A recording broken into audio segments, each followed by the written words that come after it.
Coming to you from the mountains and the plain. The only conservative voices brave enough to push back. This is the Conservative Daily Podcast with Joe Otto. That's what the Second Amendment was designed to do. If you're going to do something to nullify or take away my rights under the Constitution, come get it. Max McGuire. When you look at politicians on the left, they need to convince people that they are victims. A resistance to the resistance. And now your hosts, Joe Otto and Max McGuire. And welcome back to a special edition of the Conservative Daily Podcast. My name is Max McGuire. It is election night. We are going to watch these returns come in and take some calls. Optimistic, getting nervous here. Don't know about you guys. This is just a very nerve-wracking thing. Looking at Florida, looking at Georgia, looking at North Carolina, very nerve-wracking. Those are going to be three of the states that come in the earliest. Then we'll have to start moving west. Things like Texas, Iowa. You have the kind of Rust Belt states of Pennsylvania. Pennsylvania is going to take a while probably to call it. Michigan, Wisconsin, Minnesota, and then Arizona coming in, I believe, at 10 p.m. Eastern. So it's going to be a long night. Hopefully it's a long night. If it's a short night, that means that things didn't go our way. But I am confident, I'm optimistic that we can do this, that Trump can do this, that enough people have turned out for him to win. It's going to be close. And I think it's good to temper everyone's expectations that this thing is going to be close, no matter how you slice it. So, Mr. Producer, let's go ahead and put up the board. This is a terrifying screen right now. We're using Decision Desk because they're the easiest to get graphics on screen. This is a terrifying screen right now because it's basically showing most of the South as blue. That is simply because not that much of the vote has come in. So here in Georgia, you can see that only between 4.2 and 5.1% of the vote has come in. Florida, it's a little bit more. You're talking about between 67 and 78%, but the Panhandle hasn't reported yet. The Panhandle their polls will close at 8 p.m. Eastern, so in about half an hour. So if we look at Florida, you can see that not every area is reporting, right? Especially those Panhandle counties are not reporting yet. So Joe Biden is ahead as of right now because you are basically dealing with Broward County, Miami-Dade, Palm Beach, where he was expected to run up big leads. But look at Miami-Dade County. Let's look at this one for a second. Miami-Dade County is showing that Donald Trump has 45% of the vote. That's big. That is a very big share of the vote in Miami-Dade. Hillary Clinton had a much bigger percentage of that. So if Joe Biden walks out of Miami-Dade less than 20% of the vote, it will be a good night for Donald Trump. Still, it's very nerve-wracking to look at this map from Decision Desk. It's not easy to look at all of that blue in the South. South Carolina is reporting Joe Biden, but that's less than 0.5% of the vote in. Georgia, I am nervous about Georgia just because I think these are early votes that are coming in so far. 4.2% to 5.1% is in so far with Joe Biden a little bit ahead. So I don't want to go crazy with Georgia. There's no reason to start pulling the fire alarm on Georgia, but that's something we're going to watch. Kentucky, I don't really foresee any reason to worry about Kentucky. That's just the early vote coming in different areas of Kentucky, as it is with South Carolina. Florida, as I mentioned, we're going to start getting the Panhandle in at the top of the hour. That's when the polls will close in the Panhandle. Anyone who doesn't know the Panhandle of Florida is up here. So it's basically, I don't want to say basically Alabama because they would hate me for saying that, but it is more like Alabama than it is Miami-Dade.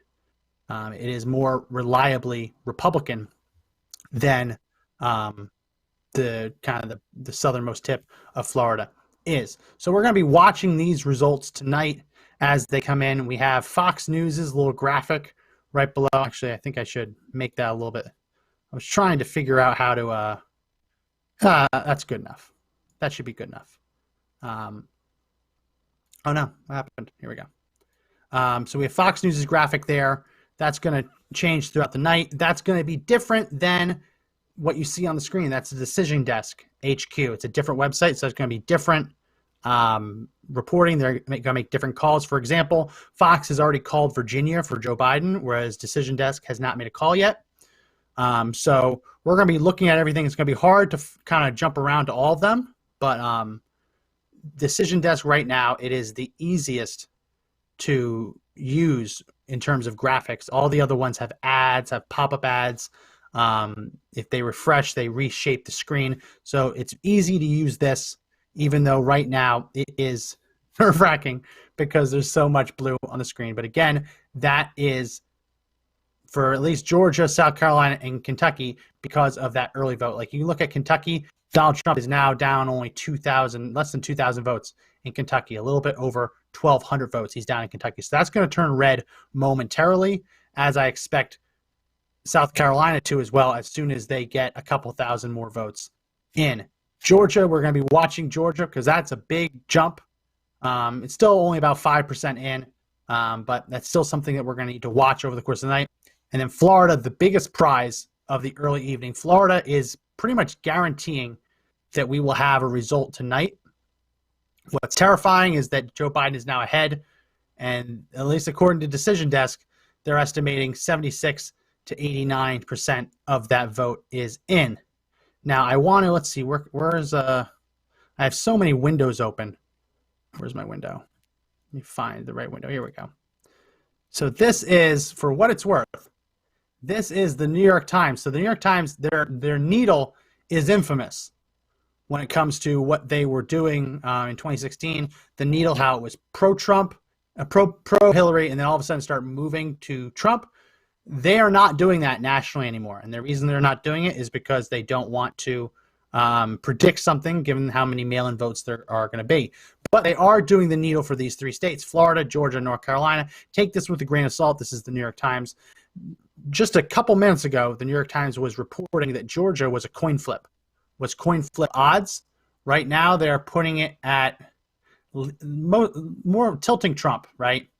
So Florida, they are reporting as 94% chance that Trump will win Florida. That is nice to hear. Georgia, New York Times is reporting it's tilting Trump. That's good, but I do not like what I'm seeing with North Carolina because North Carolina is very important for Donald Trump to win the presidency. He can do it without North Carolina, but it just becomes so much easier if he has North Carolina. But realize, because North Carolina has not reported any votes in yet, this number you're seeing on the New York Times needle is purely based on their average of polls. So that number, +2 for Biden, tilting Biden, that does not reflect any real votes. That is just the New York Times making their prediction. So as we can see in just a couple minutes, as soon as Georgia started coming in, even with Georgia being, as we can see right here on Decision Desk, blue, the New York Times is still reporting Trump is +1.4. Now, how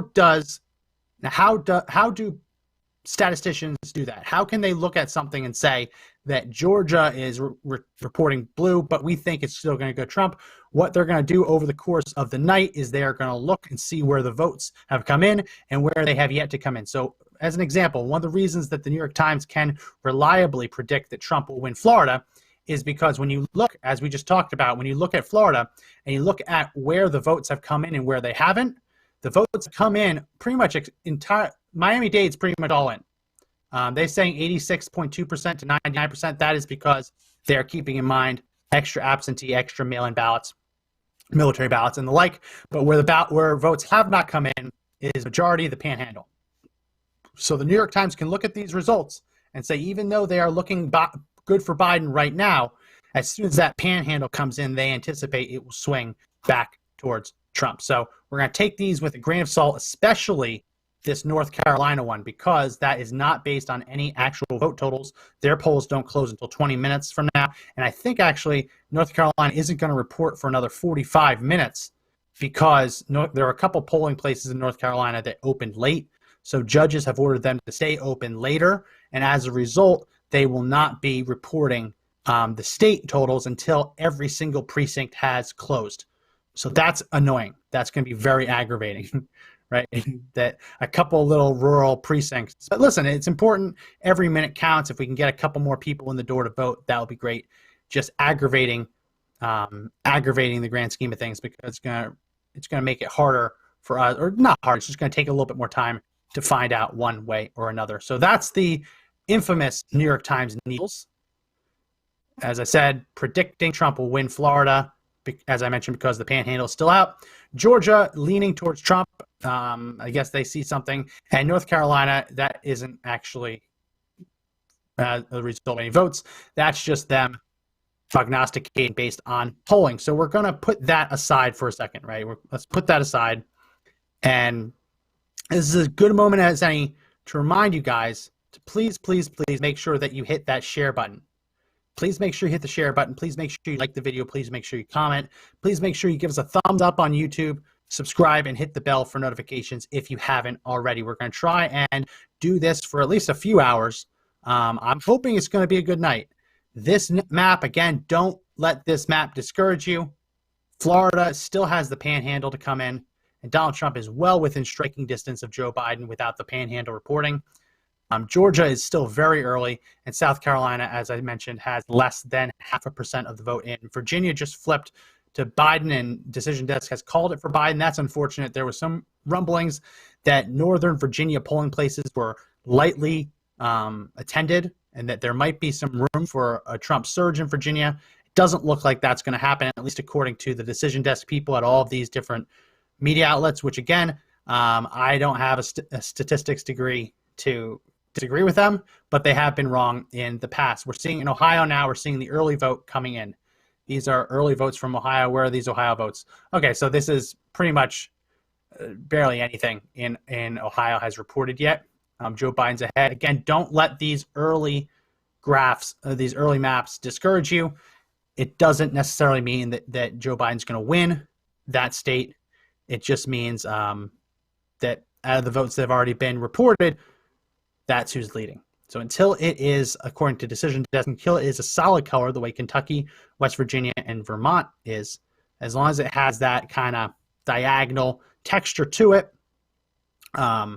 it's still up for grabs. So, but I do admit, as I've said, it is very nerve-wracking to see so much blue on the board. It's nerve-wracking. And so we're going to drink, not super heavily, but we're going to drink tonight. So leave a comment in the comment section. Let me know what you're drinking. Joe should be joining us in a little bit. He is hosting a party. So he's going to be in and out probably over the course of the night. Might stay for a little bit. He'll be hosting a party. So we should get him for about an hour. But yeah, we're going to be, and if you have things to do, you have the TV on while you're watching us. I have Fox News on the screen just so I can see if they make any calls or anything. We're just going to try and talk through this, figure out what's going on, talk about what states are still on the board, how things look, and make sense of all this. I will say, though, that, okay, Fox just called Kentucky for Mitch McConnell, so that's good for him. Good for Mitch McConnell. Democrats are going to be pissed about that. And maybe over the course of the night, we'll chime into Reddit. We'll look into Reddit, maybe look into Twitter a little bit to see what Democrats are saying, leftists are saying. We'll look a little bit at the Trafalgar Group and what they're saying. They're very bullish. Let's go ahead and put this up. I'll put this up on the screen right now. Where is it? This is the Trafalgar Group's prediction. And it's hard to see, but it's Trump 303, Biden 235. That's the Trafalgar Group's prediction for tonight. Let's see. Let me make this a little bit smaller. Here we go. Biden 235, Trump 303. So take that as you will. Interesting that he put that out after polls had already closed. So he's confident enough to at least put that out there. So we'll have to see over the course of the night whether that holds up. It's going to be, we're hoping for a long night at this point. We are hoping for a long night. The fact that Virginia is off the board. We want a long night at this point. If it's a short night, that's bad for Trump. Trump is going to need to get to Arizona. No matter how you slice it, Arizona is going to have to be part. I mean, it doesn't have to. He could sweep Michigan, Pennsylvania, Wisconsin. and he doesn't need Arizona. But Arizona makes it very easy. Arizona is one of the states where he was polling either tied or ahead. So it's probably, if we can get to Arizona, that means Trump has a chance. If they start calling states before then and it doesn't look like Trump's going to win, then it's an early night. And then, and then we all go to sleep and think about a Biden presidency. I don't want to think about that. I'm not going to think about it. It's possible. Anything's possible, right? But I am confident. I'm still confident that Donald Trump can do this. It's just going to be, it's going to be close, folks. This isn't blowout. We're not talking blowouts based on what we're seeing on the board. And I know people like to think that, oh, California's going to go red, right? It's no blowouts. Maybe it's possible. I don't see it in this. Trump's winning Indiana. That's expected. We expect Trump to win Ohio. 20% of the vote in.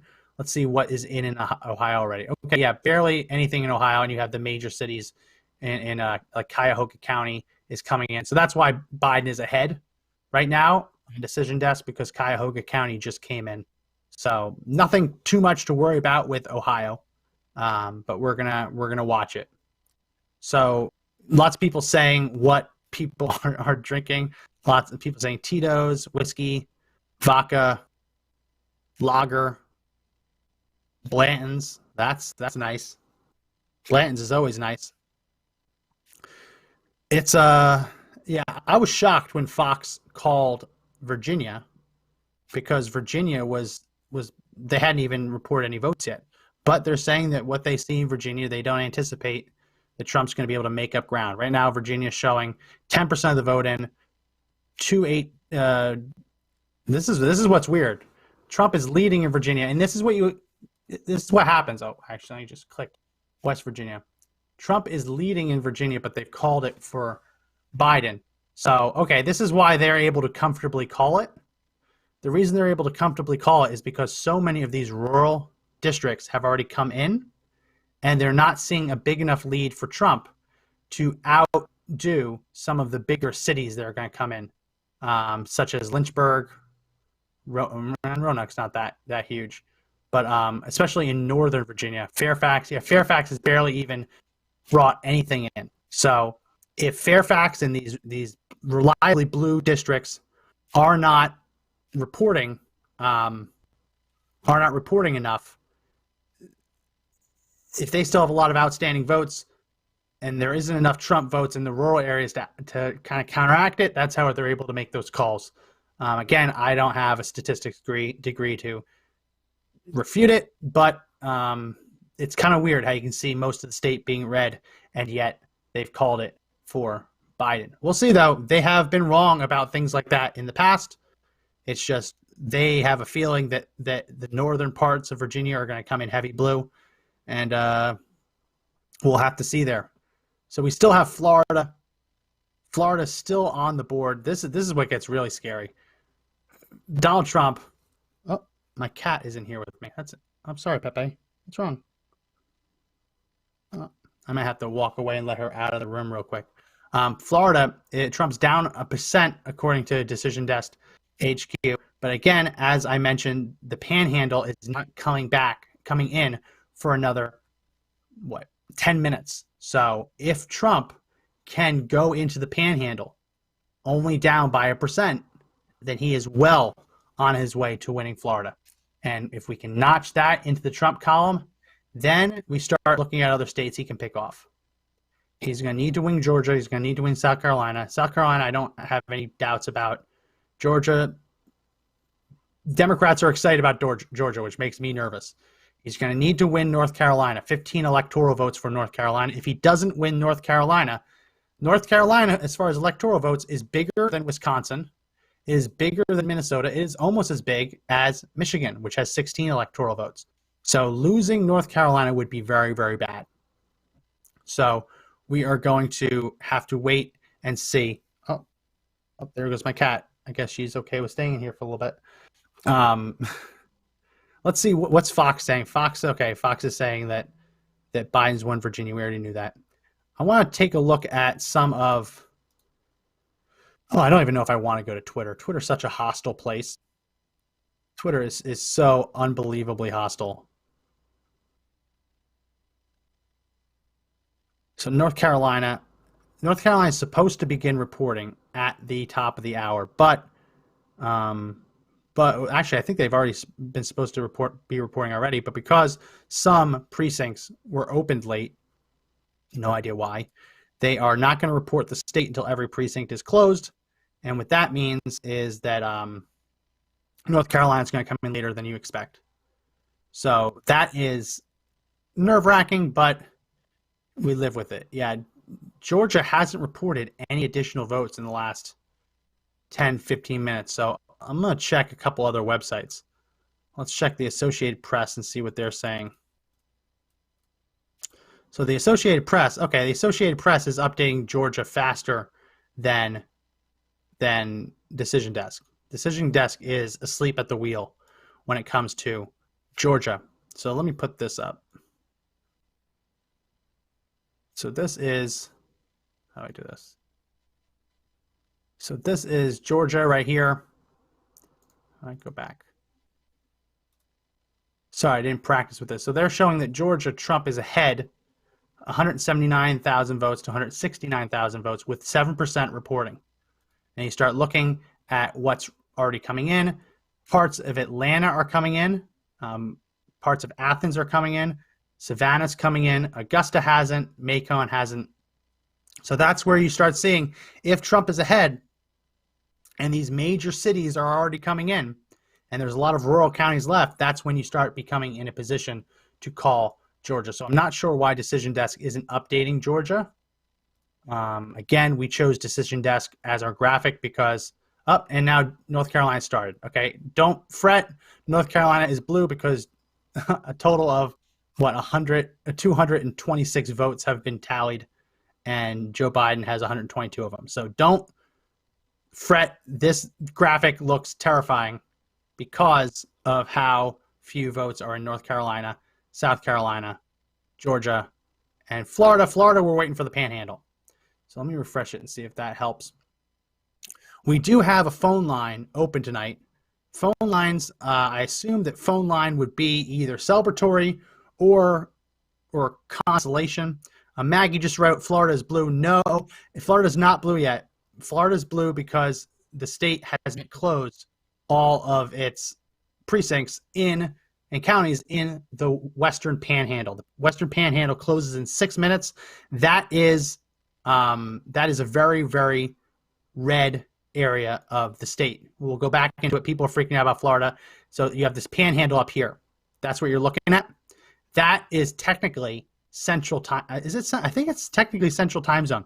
So that doesn't close until 8 p.m. Eastern. It closes an hour after the eastern part of the state. So there's a lot of Trump voters in the Panhandle. There's a lot. So unless Joe Biden runs up a really, really big tally before the Panhandle comes in, he's not going to be able to claim victory. And we look down here in Miami-Dade. Miami-Dade is saying that more than 99% of the vote is in. And Donald Trump secured 45.57% of Miami-Dade County. That is huge. That is absolutely huge. I'm going to pull up the Florida numbers for 2016. Bear with me. Joe should be here any minute, hopefully. We'll see. Let's see. That is Miami-Dade. So I'll pull up Miami-Dade on here. I want to just compare it, right? Compare it to what Donald Trump did in 2016 in Miami-Dade. Okay, so these are significant gains. These are very, very significant gains. So right now, Miami-Dade, as we just said, we're seeing Joe Biden 53.94, Donald Trump 45.57. 4 years ago, Donald Trump only had 34.1%. Here we got on. Hillary Clinton had 63.7%. So Joe Biden lost about 10%, and Donald Trump gained 11% in that one county. That's huge. That's a huge swing. So what Joe Biden's going to have to count on is trying to get more votes in Trump country. If he can't rack up that many votes in Miami-Dade, he's going to need Biden votes in Trump country, and I just don't know if they're there. I don't know if they're there for him. As we mentioned earlier, the New York Times has now shifted. Well, actually, Florida is still yeah, they've basically said greater than 95% chance that Trump will win Florida. New York Times, take it with a grain of salt, has now also said that Trump is leaning 72% chance he will take Georgia. And as I mentioned, now that vote has started coming in North Carolina, but not enough to skew this. This estimate from the New York Times on North Carolina is purely based on polling averages that they use. It is not based on the vote yet because there aren't enough votes in North Carolina to justify it. So take this with a grain of salt. New York Times needle was very, very wrong in 2016. But for what it's worth, they're basically saying that Florida's a guarantee. They wouldn't go there unless they thought it. Even Hillary Clinton didn't have plus 95% when the New York Times rated it. And Georgia leaning Trump 75%. So again, that is good news. Take it as you will. But we're going to be relying on a lot of statisticians to make calls tonight. They're not always right, but they tend to not make the calls unless they have a high degree of confidence that they will be right, because no one wants to be the guy who got it wrong. So again, Florida, Trump's ticking along, and the Panhandle hasn't even come in yet. He just closed 0.07%, which might not seem like a lot, but now there's only 87,000 votes, less than 87,000 votes separating them. Donald Trump can easily make up that margin in the Panhandle. In Georgia, still not seeing much more vote come in on Decision Desk. We'll have to go to another website for that. South Carolina, still only 2.6 to 3.1%. Still very early. No reason to think that that's going to stay blue. North Carolina is still just showing 122 votes to 104 votes, so no reason to think that. Shelley's saying we're losing Ohio badly. That is not necessarily the case. So when you look at Ohio and you look at where the votes are coming in from, let's see if we can zoom in a little bit here. So when you look at where the votes are coming in from, Cuyahoga County is a big one, right? Cuyahoga County, the more votes that they pump in, the bigger Biden's lead is going to be. So Cuyahoga County is big. These whole areas right along the lake are going to be big, but Cuyahoga County is one of the bigger ones.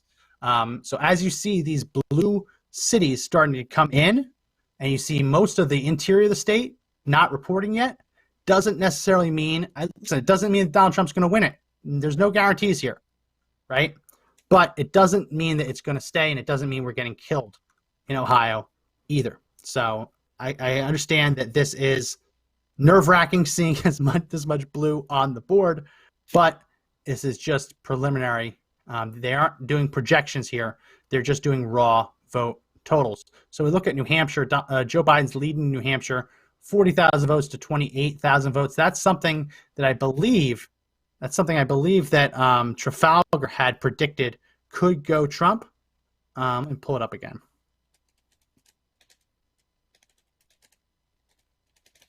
So we want to look at the betting odds. You want to look at the betting odds? Let's pull that up a little bit. Open image in new tab. So here are the betting odds. These are the betting odds for Donald Trump. So we look at the betting odds for Trump, not the best odds there, but you start looking at this and it's getting a little bit better. So if I was a betting man, if I was a Democrat and I was looking at these betting odds, I would be getting very nervous. I would be getting very, very nervous. But betting odds, listen, it's no sure thing either. And we'll go to Predict It in a little bit. Predict It, anyone who doesn't know, Predict It is a U.S. legal betting outfit that lets you trade basically penny stocks on what you think an outcome will be. So Predict It, understandably, is facing heavy load right now. It's not even loading for me, so we'll see if we can get that to load and see what those betting odds say. But again, we're still waiting on the Panhandle close. Panhandle just closed right now. So Donald Trump is now within 64,000 votes? No, he's within 76,000 Hey Max, I just got to jump in votes here because I'm looking at the Electoral College map on Google, and they have Donald Trump now at 49.7% and Joe Biden at 49.5%, with Trump taking a 20,000 vote lead in Florida, and that's coming off of Google's electoral map that anyone can go to. Oh, what, the prediction? Yeah. Yeah, and that's what they're currently showing at 81% reporting at the time. So that one's starting to feel a little different. Sorry, let me zoom in this. We weren't prepared for this one. So they're showing, oh, how'd that happen? So they're showing the map. Zoom out one more time. Okay. They are showing Donald Trump with 55 electoral votes, Joe Biden with 85. They are saying, understandably, that, okay, so they're reporting more for Georgia. They're saying that Trump is now taking the lead in Florida, which is good. That's what we want to see. They're seeing Trump leading in North Carolina. That's still a little early, right? It's still, they're saying that Donald Trump had, their Associated Press has called South Carolina for Trump, Alabama, Mississippi, Tennessee, Kentucky, West Virginia, Oklahoma. So those are a bunch of states that just dropped being called. Interestingly enough, the Associated Press has not called Indiana for Trump yet.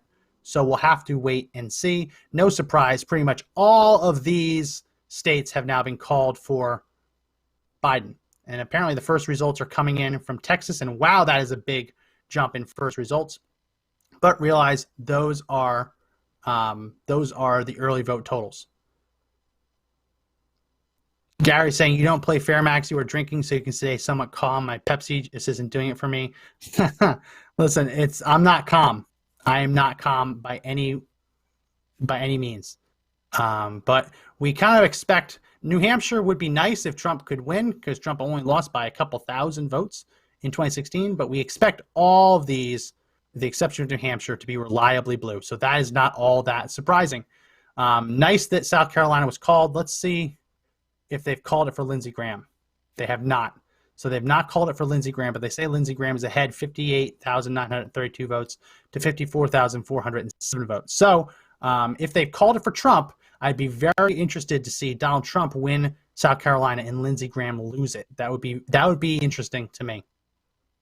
Georgia still too close to call. 10% reporting, 253,000 to 244,000. That is, let's go into Georgia. So yeah, so we're seeing the Atlanta suburbs, and Atlanta is starting to come in Georgia. Athens is starting to come in. Savannah's in. We don't have Augusta or Macon, however you pronounce it.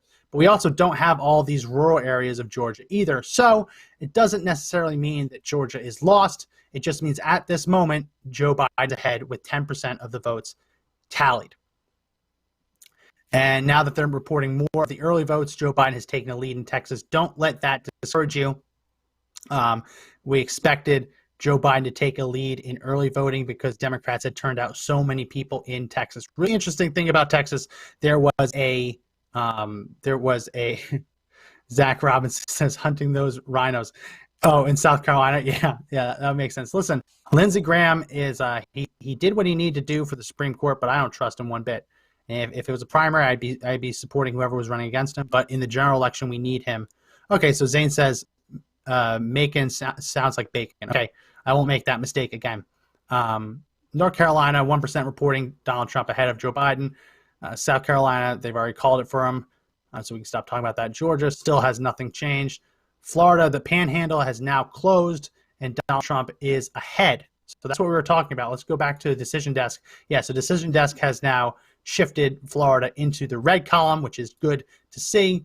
We start looking at what did it, and yes, these little bits of the panhandle, Donald Trump getting 69,000 votes there, Donald Trump's getting 55,000 votes there, and there's still a lot of the panhandle left to come in. So that is what just happened there. That's how Donald Trump has surged into the lead in Florida. And we look back at the New York Times decision, the New York Times Needles. New York Times Needles say Florida is very likely Trump.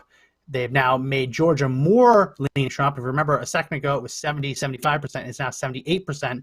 And North Carolina is unchanged because they're still showing less than 1% of the votes. Oh, get out of here. I'm not paying for the New York Times. Who the hell would do that? North Carolina is still not actually reporting enough votes for it to change. That is purely based on the polls, the aggregate of polls into election day. So, okay, we have PredictIt here. PredictIt is really interesting. So the way PredictIt works is you basically pay a price, right? And so right here you say, oh, I'm going to log into mine and I'm going to bet. Let's bet a little bit. What do you think? It won't let me log in through Facebook. That's bum. Let me see if I can log in. It won't let me log in. I'll have to do it on my phone. But the way Predictit works is Predictit basically, whatever the price you see here, that's the price that someone is willing to sell you a share at. And the idea is that if it resolves that way, you get $1. And then you have to give Predictit, the company, a little percentage of your winnings. If you lose, you don't give them anything. So we look right now, Texas is at 75 cents. So what that means is if you want to buy one share of Texas, you buy one share for 75 cents. And if Trump wins Texas, you get $1 back. So it's basically, you basically get 33% return on your investment. There's a cap on how much you can invest in a given thing on Predictit, because it's really not supposed to be a moneymaker. It's really supposed to be for, it's really just supposed to be for educational purposes. That's the license they got. So we can see here, this is where people are actually putting their money on it.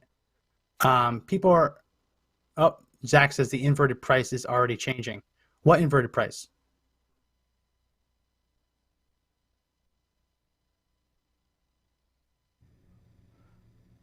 We're back. Sorry.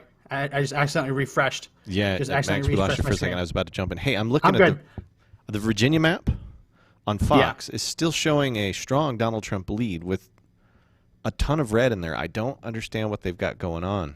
I'm not sure why they've called that Biden. So the reason for that is you see that right here in, let's look right here in Fairfax County. Fairfax County is reporting 3% of the vote. That's going to be one of Joe Biden's biggest counties. And you look at all these, you look here, all of these counties are reporting 50, 60% of the vote in. There just aren't enough Trump supporters here to make up for every single person who lives here and commutes into D.C. So that is the challenge. No, please stop, Annie. Okay, just stop. Just put the laptop down. Give me my phone. Sorry, my wife is coming here with the Motley Crew. Okay, just leave, please. Sorry, she's coming here with the Motley Crew. Literally all the critters are coming into this office. So that's why we can't give Virginia to Trump at the moment, and it's because there just aren't enough Trump districts there, not enough Trump voters left to basically overtake anyone in the northern parts of the state. We're getting a little bit of freezing. You're getting a little bit of freezing on Facebook. Hopefully it will be. People saying it's okay. It's fine, but she runs in here a lot, and it's just to bring me a phone. So here we are. Let's go back to the map. So Florida is now in. Georgia is still. I don't know what's going on with Decision Desk. Georgia is not updating on Decision Desk at all. Alabama, they've called it duh. Let's go back to the Associated Press. Let's refresh it. So Pennsylvania, no results. So Georgia is now shifted into Trump's column with 11% reporting. That's nice to see. A little bit more in North Carolina. Yeah, and you can see here in Virginia, there's just not enough Trump vote there to kind of undo that northern part. Let's see what's going on in Ohio. Ohio is still very heavily into Toledo, Cleveland, Columbus, Dayton. You see all the major cities are reporting, which is why it looks blue, but isn't necessarily. Oh, Michigan started reporting. Let's see that. Okay, they've barely done anything. Interesting that Flint is reporting red. We'll have to keep an eye on that. Still less than 1% reporting. So Pennsylvania has now also started reporting.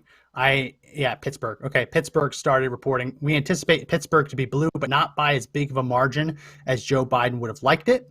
But as I said on the other podcast earlier in the week, Pennsylvania is pretty much Philadelphia, Pittsburgh, and then you have Alabama in between. It's very, very red in here. So Donald Trump is expected to pick up more of the vote in Pittsburgh than other Republicans would. If Philadelphia doesn't have the turnout that Democrats want, then there should be enough, right? If Philadelphia's turnout is low, the suburbs around Philadelphia are low, and Trump gets a pretty big turnout in Pittsburgh, then all the middle will fill in red, and it should be looking good for Trump in Pennsylvania. But it looks blue right now because only 1% of the vote is in. As we see in Ohio, 39% reporting. Biden's up a little, but as I just mentioned, it's all those major cities. Of course, they called Illinois for Biden. Why is Texas blue? Texas blue is blue because of the early vote totals. We had a ton of early votes in Texas, and they are reporting, I believe they're reporting first. So when you look at Texas, look at what's reporting in Texas, most of that is coming from early voting in Houston. Houston was the area, Houston was doing it, Dallas was doing it. They were doing drive-through voting, which is ridiculous. In Texas, I believe it's Title 3, Chapter 40, Title 4, Chapter 43 of the Texas Code actually says a polling place has to be inside of a building. So what a lot of these cities in Texas did is they allowed drive-through voting. My wife did drive-through voting because she was pregnant at the time and didn't want to go inside. That's fine. But as the law is written, a polling place has to be inside of a building. The law is absolutely clear about it. So when you let people vote outside of a polling place, it's illegitimate. So there were fights in court to try and get those drive-through voting places overturned. The judges decided not to intervene. Listen, no judge wants to be responsible for disenfranchising hundreds of thousands of people, but it was a cowardly move because as the law is written, you cannot vote in person outside of a polling place. You have to be in the polling place. And the law says that a polling place has to be a building. So Texas, very, very early in Texas, you're seeing northern parts of Austin, Houston, some Dallas, Fort Worth are coming in. San Antonio, expect San Antonio, Bexar County to be blue. Right there, that's nice. Guadalupe County coming in red, as you would expect it. So still very early for Texas. So just because it looks blue, don't just take that with a grain of salt. Once we start hitting up like 80, 90% reporting, if it's still blue, that's when we would have to be worried. The fact that Oklahoma is showing red, they've already called it, very good sign for Trump because a very similar demographic when it comes to Oklahoma voters and rural Texas voters, very similar. Kansas, I'm not sure what's going on with Kansas at the moment. Yeah, okay, so Kansas is basically reporting Kansas City, county surrounding Kansas City. So that explains why Kansas is coming in at blue.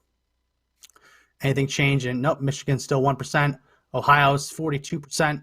Joe Biden's ticking up a little bit. And some more of those red counties are starting to report. So this is going to be the game in Ohio, seeing if Trump can get enough Republicans in these rural and suburban counties to overcome what we know is going to come from the Democrat cities. Look at those cities. Look at the counties surrounding the cities. They are all blue. And there are still counties left to report. So there is still hope for Ohio. There's no reason to start freaking out over Ohio. Ohio is a bellwether. With Ohio comes the presidency, at least in the last 20, 30 years. Every president has gone through Ohio. Just because if Trump wins Ohio doesn't necessarily mean that he's won the presidency, but no one has done it without winning Ohio for decades. So Florida, looking good in Florida. Trump's now taking a decisive almost 2-point lead. Georgia, looking better for Trump, taking a 2.8% lead. North Carolina, still nothing in North Carolina. They're not going to report until all of their other precincts are closed. I'm surprised that they've already done this because they've kept a couple of precincts open because the idiots running the precincts decided to open late today. So they had to be open for the full time. So we're going to bounce back. Yeah, so Decision Desk is Decision Desk called Florida for Trump. So that's great news. Decision Desk called Florida for Trump. Let's see, did Fox do it? I don't know if Fox called it, but Decision Desk did. That is excellent news that Fox has called it for Trump. So what does that mean? Oh, I've accidentally paused Fox. That's why we didn't see this. What does that mean? That means that Donald Trump's pathway to the presidency is real. If Donald Trump has won Florida, which Decision Desk just called it, that means he has a very real pathway. He needs to win Georgia. He needs to win North Carolina. He absolutely has to win Ohio. And he's going to need to win Arizona. And then he has the pick of Minnesota, Wisconsin, Michigan, or Pennsylvania. Any of them would put him over the top. If he wins one of them, in all those scenarios, he's president. So it's going to be, this is where we talk about if this stays this way right here with again, North Carolina's too early. But if this stays this way, and Trump can pull out a lead in North Carolina and Ohio, this is going to be a longer night, and then it's looking good. We want tonight to be a long night. We do not want tonight to be an early night. An early night means we're going to be going to bed upset. I'm going to use this opportunity. I've been talking a lot. I'm going to need to take a sip of beer in a second, but I'm going to use this opportunity to remind you to please make sure that you hit the share button. And since a lot of this is being run on my computer, I have these little fancy little graphics, and we're going to pop that share thing, hit that share button on Facebook. Make sure you give us a thumbs up. Make sure you like the video. Make sure you comment on YouTube. Make sure that you give us a thumbs up and like it. Make sure you subscribe, hit the bell for notifications, and comment. I haven't looked at the YouTube stream yet. Oh, we do have some comments on YouTube. We have a bunch of people watching too. Welcome to the party, everyone on YouTube. Okay, more people saying that Macon rhymes with bacon. I'm sorry, I won't do it again.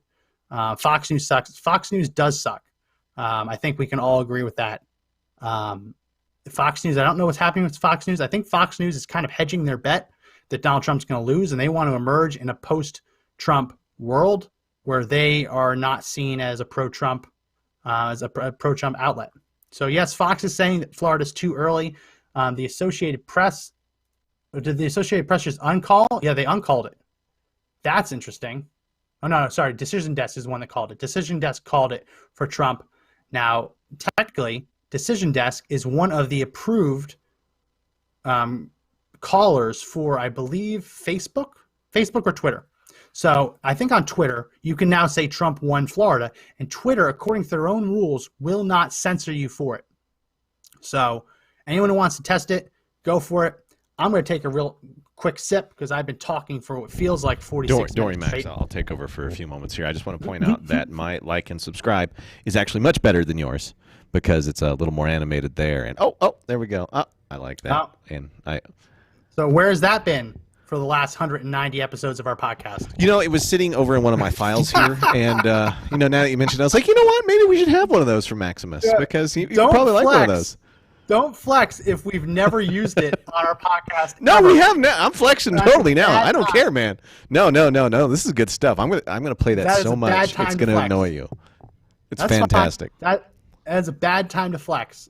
When we Whatever. I think it's perfect. And we're on episode 191. Better late than never. So let's never forget that. I mean, I'm still clicking through Texas here, and they've got it blue, but only Dallas, or at least where Dallas sits in their county, has reported. That's a lot of votes in Texas. There's a lot. A ton of votes. And I'm going between three. I'm going between the AP, CNN, and Fox. Oh, don't give CNN a cent of your ad dollars. No, you've got to watch what the, they are clearly a Trump opponent, as I would put it, because it is CNN, right? So I figure if I can go there, because they'll be the first to try to report something for Biden right away. I mean, that's a no-brainer. So we look at this in Texas. The reason I'm not freaking out about Texas is look at that. Texas has not reported yet. You're coming in Houston. Not at all. You're coming in north of Austin. You just pretty much Dallas-Fort Worth is coming in. And I'm surprised that many people in Dallas. I mean, it's 300,000. It's 81% in. There's 300,000 people, roughly-ish, that have voted for Biden over Trump, which is kind of disturbing for anybody.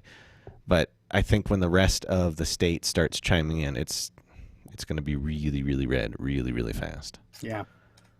It's there's no reason to hit the fire alarm for Texas yet. No, I don't think we'll be in that position at all. I'm a little worried for Ohio here, though.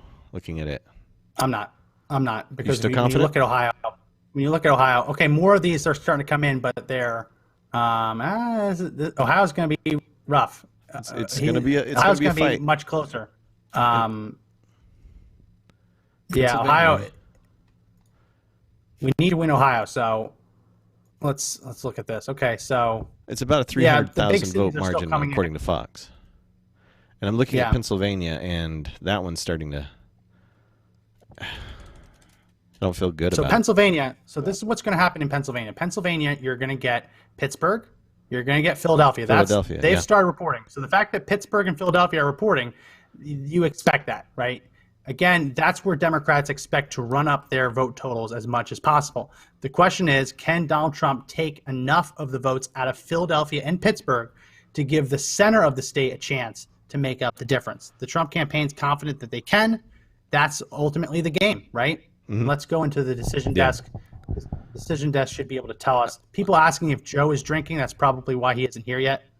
There's no way that Biden wins Pennsylvania 82% to 16. The reason for that, if you look, it's all of the big blue counties. Yeah, it's the monsters in all of them. I mean, that's the largest centralized population totals, major cities, huge Democrats pushing agendas there. Yeah, I mean, that number is not shocking.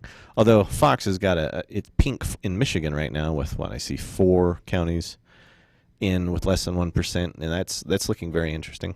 I mean, I would really love a Michigan win. As I mentioned earlier, Michigan, there are a couple counties in Michigan that we're going to want to really pay attention to. One of them is Macomb County, which is not reporting yet. Macomb County is right there. Macomb County is a swing county, and if Donald Trump does well there, that poses that it's great news for the Rust Belt as a whole. Right. So let me look at PredictIt. PredictIt is pretty good with putting out odds because, again, as I mentioned, it's people betting with their real money. So if PredictIt has swung to Trump in Ohio, that means that they're seeing something that is at least good for their bottom line. But as I mentioned, Decision Desk has called Florida. Fox says it's still too close to call. We're still waiting on Texas. Texas is a lot more votes are coming in Texas. As you look let's load up. As you look for Texas, a lot of the state is still not reporting yet. Yeah. So look, like barely any of the states reporting. 95% it's a big state. It's a big state. So they're reporting it as between 46 and 58% of the vote in. You have no way of knowing that until you actually see the turnout in these other counties. So South Carolina. That's just a guesstimate. Go ahead. I was going to say South Carolina for a moment was blue on Fox, and then they just changed it back to red. And it's blue here. Joe Biden's leading there, but only 8% of the vote is in. The Associated Press, I'm pretty sure, has already called it. Yeah, the Associated Press has already called it for Donald Trump. So they're comfortable with that. Yeah, the Associated Press is also now putting Donald Trump in the lead in North Carolina. Let's see what Decision Desk is doing. Decision Desk has more votes counted in North Carolina than the Associated Press does.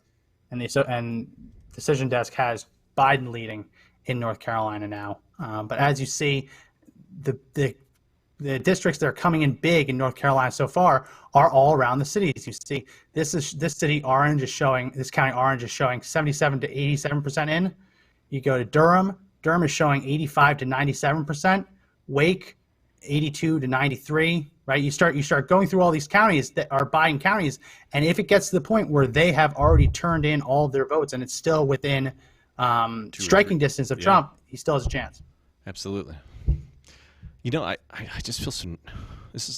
I was really nervous when Trump was taking on Hillary. Right, that night there was so much news telling me that there's no way he's going to win.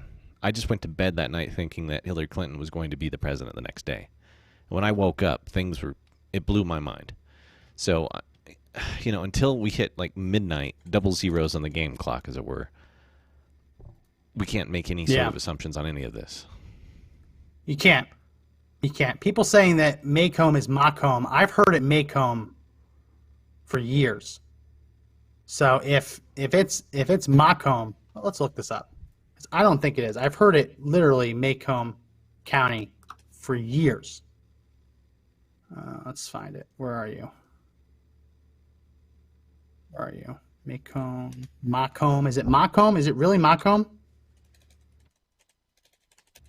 I think it might be a dialect thing, personally. Well, if they live there, then they know that. Yeah, that's what I'm saying. Their dialect says Macomb. I'm really bad at English. I can't speak for Max, but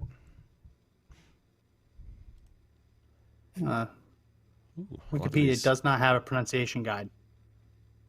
That's interesting. I've always heard it Macomb. If it isn't, that's fine. Macomb. More people saying Macomb. All right, we'll call it Macomb. Macomb.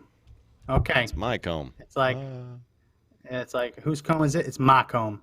All right, then every single political science professor who's ever talked about it was very wrong then. It's entirely possible. I believe people if they live there. Just like I got Macon wrong. It's Macon in Georgia. I completely accept that. So Florida's called for Trump, according to Decision Desk. Let's see what's going on in Texas. Any more vote come in Texas? It's starting to trickle in. This website is so slow. Everyone's trying to load it at the same time. Yeah, so there's some districts that are starting to come in for Trump, especially like these little rural districts. It's so hard to get that. Yeah. So Trump's not going to be able to get a ton of votes from areas like this, but those hundreds and hundreds, thousands and thousands will eventually add up. He's going to need to run up that total in the rural parts of the state in order to win Texas. I still don't think that Texas is going to go blue. I think that they have cannibalized the vote that they would have gotten on Election Day in their major cities. But we'll have to see. We will have to see with that. Missouri, they called Missouri for Trump. Michigan, more is coming in Michigan. This is interesting. Let's see where the vote is coming in Michigan. Okay, so not really in the big cities yet. Macomb's coming in. Macomb. Oakland County's in Michigan there, and that's got some fairly high numbers, 1%, with Trump leading by about 4 points there. Flint is starting to come in. Grand Rapids is starting to come in. If Flint and Grand Rapids come in and they stay red like that, that is a very good sign for Trump, because Flint and Grand Rapids, those are major cities. Those are huge. If Lansing stays red for Trump, that's big. It's going to come down to, again, Detroit. The Upper Peninsula Shore, there's not enough Yoopers up there. I love Yoopers, but there's not really a whole lot of them. So the big fight obviously turn on as many as you can, but the big fight is going to be down here. And if Donald Trump can take enough of those cities to win it, it's going to be nice. Pennsylvania, let's see what's reporting in Pennsylvania. So some more counties are starting to come in Pennsylvania. Too early to call Pennsylvania, easily too early to call Pennsylvania. It's just going to be the question of if there are enough people voting for Trump in central Pennsylvania. Like, no one actually thinks that Joe Biden's going to win Pennsylvania 82-17. That's because Pittsburgh and Philadelphia are returning their votes before the rest of the state. But Ohio is getting me a little bit more nervous, because Ohio is not flipping the way we want it to flip. Trying to load Predictit to see what the big money wigs are saying, but Predictit is completely frozen. Too many people trying to load it all at once. Let's see if we can go to Twitter. Josh, any word from Joe? I do not see Joe. He was here in the building and he left, according to a little birdie. So he's probably headed to the place where he was having that undisclosed location party. So my guess is he should be here soon. Okay. Joe is having a party. Classic Joe. So he's going to be remote. He's going to be remote. So Ohio is. I'm trying to look at Ohio. You can't believe half the people on Twitter. They don't know anything. Like there are lots of people on Twitter talking about Ohio, and it's just a first name and a string of numbers. They're most likely bots. There's so many of these websites are just all freezing up. I don't think it's me. I think it's. I'm looking at the CNN one, and they no one's on their website. So if you wanted to go to that one, you could probably see what they're putting out. And I've seen a lot of red pop up in Ohio, but still Toledo, the area around Toledo. They've got about 55 Wood County, Lucas County, around Cleveland. So it's heavily. These are starting to come in. That doesn't mean that the vote is full. That just means that they've started reporting. So when you see a county go from gray to red, that just means they've started reporting and they are showing more Trump voters than Biden voters.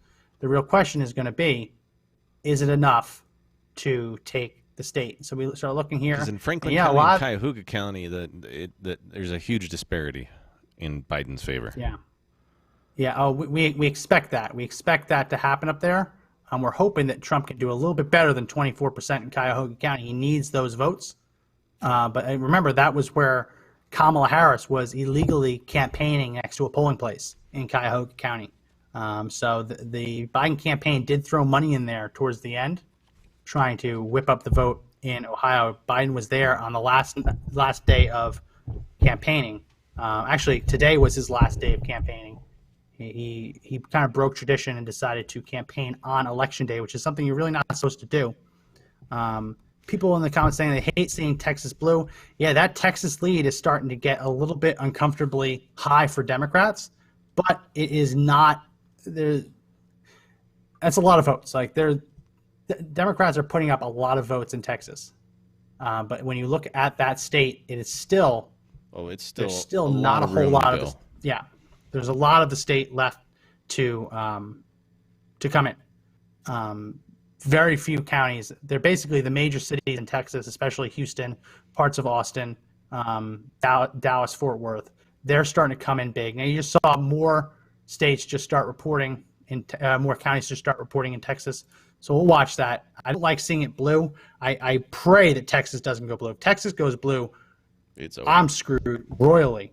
Yeah. If Texas goes blue, not only is it over, but I on a local level am screwed, because that means that all of my county officials, local officials will be Democrats, and I can't handle that at all. What state are we going to move to then? Yeah, I can't leave anywhere. My last stand is in Texas. I can't move. There's nowhere else to go.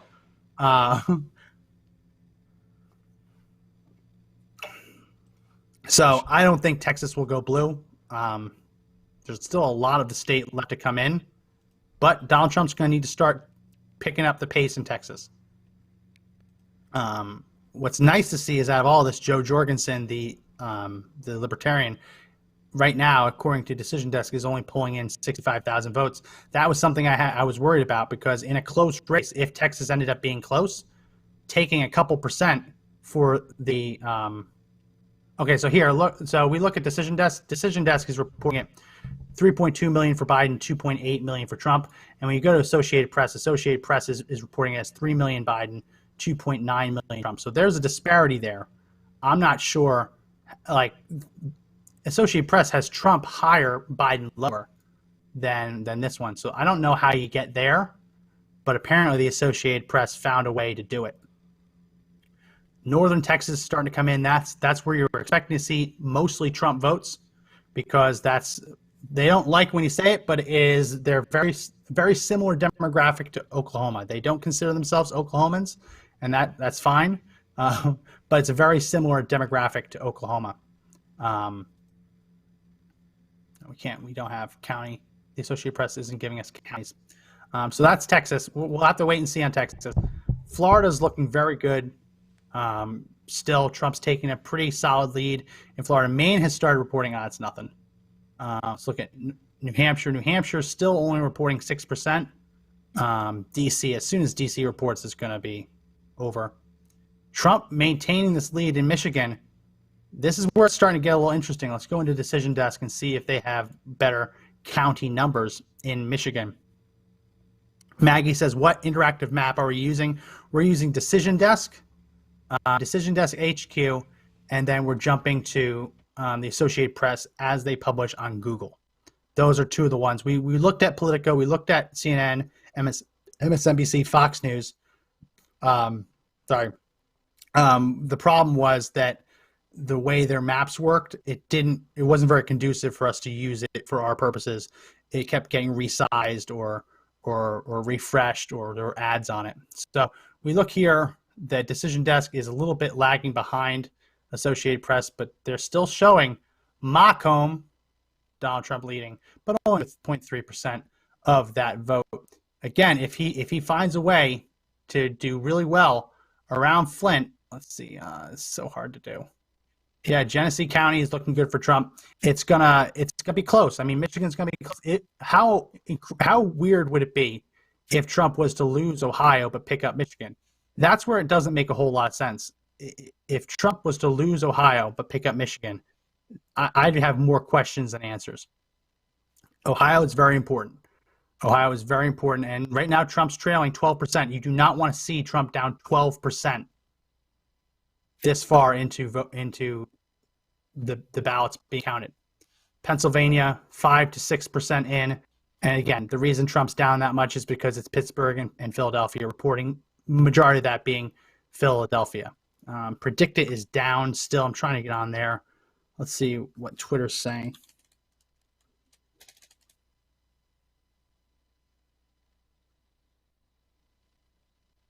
Yeah, people are very pissed that PredictIt is down. Let's look at what Nate Silver's saying. I would love nothing more than for. Oh, this is too funny. Megyn Kelly coming out at Nate Silver, writing this, that Nate Silver's prediction of Biden slightly favored to win Florida. Yeah, okay. That's pretty funny. Yeah, people making fun of Nate Silver for his Florida forecast. Listen, pollsters get things wrong. It happens. New Hampshire, they're reporting in New Hampshire that we're seeing is from early voting, apparently. So same-day voting has not happened in New Hampshire yet. Let's see what Nate Silver is saying. So he's saying Trump looks good in Florida. Beyond that, not much, I'd say, since Trump's overperformance versus polls 2016 in Florida looks mostly to be concentrated among Cubans.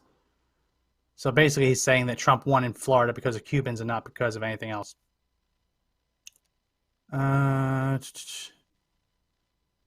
He said, this is the problem. He claims to be the statistician, but this is a real sentence he wrote.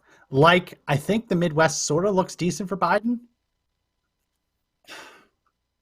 It's so frustrating.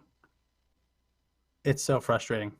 He's a college-educated individual. I'm sure he should know better. So he's saying kind of the similar stuff that we're saying. Don't pay too much attention to county results until it's fully reported, because things can very easily change. Let's see if I can get this to be more in screen. Oh, no, that made it worse. Okay, Joe Biden's sitting at 85 electoral votes, Donald Trump 61. So Trump is making up ground in Texas. Look at that. Hot dog. They're still reporting. Texas reports are all over the place. 3.2 to 2.8. Yeah, no. Associated Press has Donald Trump surging back to 48.5% in Texas. That's great news. Florida's still looking good. Georgia's looking good for Trump so far. Let's see what's reported in Georgia. Okay, so the cities are reporting in Georgia, and you're starting to see, just as we predicted, these red counties starting to come back. And just like that, you see Georgia, Trump coming into the lead. Now, I think there's a lot more votes out there to be counted in Georgia. I think that they had well over 1 million ballots cast early, but it is looking good. Still nervous about Ohio. That's a lot of votes for Donald Trump to surge back, but maybe they're there. Indiana, we know Trump's winning Indiana. Michigan, interesting that he's still in the lead in Michigan.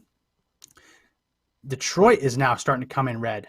That if Detroit comes in red, now that looks to be very, very early because only 8% is reporting. But if Detroit was to come in red, I mean, then it's over. But I'm not saying that's going to necessarily happen. Let's look at CNN. I hate doing this. Let's look at CNN. You have to. They've been changing things around a bit. Oh, CNN's so far behind all the other ones. Yeah, it's not even funny at this point. I've kind of quit looking at them. Fox seems to be CNN is all over the place. Like I just went on CNN and they've only called a couple of states. They haven't even called Mississippi or Alabama yet. That is how do you get to their map? All of these websites are so slow and so laggy. I've got to imagine everybody's at home on their computer, yeah, going to all of these websites simultaneously. I mean, it's good for the companies who have those websites, but for the rest of us who are looking, well, it's not. If it doesn't load, it's not good for the company. Well, what the heck? Companies get it right. Fox News predicted, look at this. Fox News doesn't even have a map filled out on their homepage. Look at that. Biden, they're saying kind of gun shy on this one. Yeah, so they are. Fox News is leaning towards Biden for Ohio. Let's see if we can find it. Here we go. Ohio. They're saying that Ohio I mean, a lot of these rural counties are still only showing 2% in. Yeah. When I you was go gonna to say, even some of the when you bigger go to counties Cuyahoga, are only showing. Cuyahoga there's is no way Cuyahoga is 0%. That has to be wrong. These people are. This is all over the place. All the different websites are all reporting different numbers. Like they don't even have a filled-in map on their homepage. So they've called Connecticut. Yeah, they've called these states, but they're not even putting it on the board. Very interesting. So let's take this off the screen. And that's what happens when you start looking at different outlets. They're all kind of doing it at their own pace. Decision Desk we're using because it's and Associated Press we're using because it's kind of easy to look at and to load. Yeah, Trump is now down 93,000 votes in Texas. It's looking a lot better now. Pennsylvania will not stay like this. Pennsylvania will not stay. Oh no, it will not stay. Where are you? Oh, here it is. It will not stay 23 to 72. Like Pennsylvania will fill out. That just shows you how. That just shows you how the major cities are kind of driving that reporting. Mr. Producer, it's saying that YouTube isn't getting enough video. I'm sorry, Max. What's going on? It's saying that we're not sending enough kilobytes per second to YouTube to keep a good video going. Let me head over to YouTube. On my end, everything's looking good. So let's look at where else do we go? We go to MSNBC. Let's see what they're saying. So they're saying Battleground is too close to call. Okay. Let's see. Can we click on that? Well, that works. Okay. So they are reporting Michigan. Click it. Okay, they Max show. looks solid to me. I'm getting it right now on YouTube. Okay. It just sent me an error message. So with Michigan, you start seeing these counties coming in. Wayne County, that's a big county, right? Now, it's still 2.8% in, so there's a lot to come in. Macomb County, 0.2%. Oakland, big county, still a lot coming in. If Trump can do well in these, he can win Michigan, right? The challenge is going to be, again, making sure that the turnout here is big enough to kind of counteract the urban inner city vote that Joe Biden is expecting. Remember, Kamala Harris was there today. She went to Michigan today to try and get out the vote. It almost unheard of for a campaign to keep campaigning on Election Day. So they're saying Ohio's too close to call. It is too close to call. Yeah, so Cuyahoga County is 41%, and that makes me nervous. If Cuyahoga County is 41% in, that is nerve-wracking because that's a lot left to come in. That's a lot left to come in. Let's see if we can get PredictIt online. PredictIt is, people are crashing PredictIt's website. Oh, here we go. Okay, so Ohio, is that still it? Oh, I just tried to load PredictIt and now it's going crazy. Oh no. I ruined it. Yeah, okay, yeah, can't be reached. So we'll have to see what the money people are saying with Ohio. Ohio makes me nervous, absolutely. Pennsylvania, more of these votes are coming in, and we're seeing in Philadelphia, Joe Biden with 93, like that's insane. Joe Biden with 93%. The polling was suggesting that Joe Biden was only going to see 74% support in Philadelphia.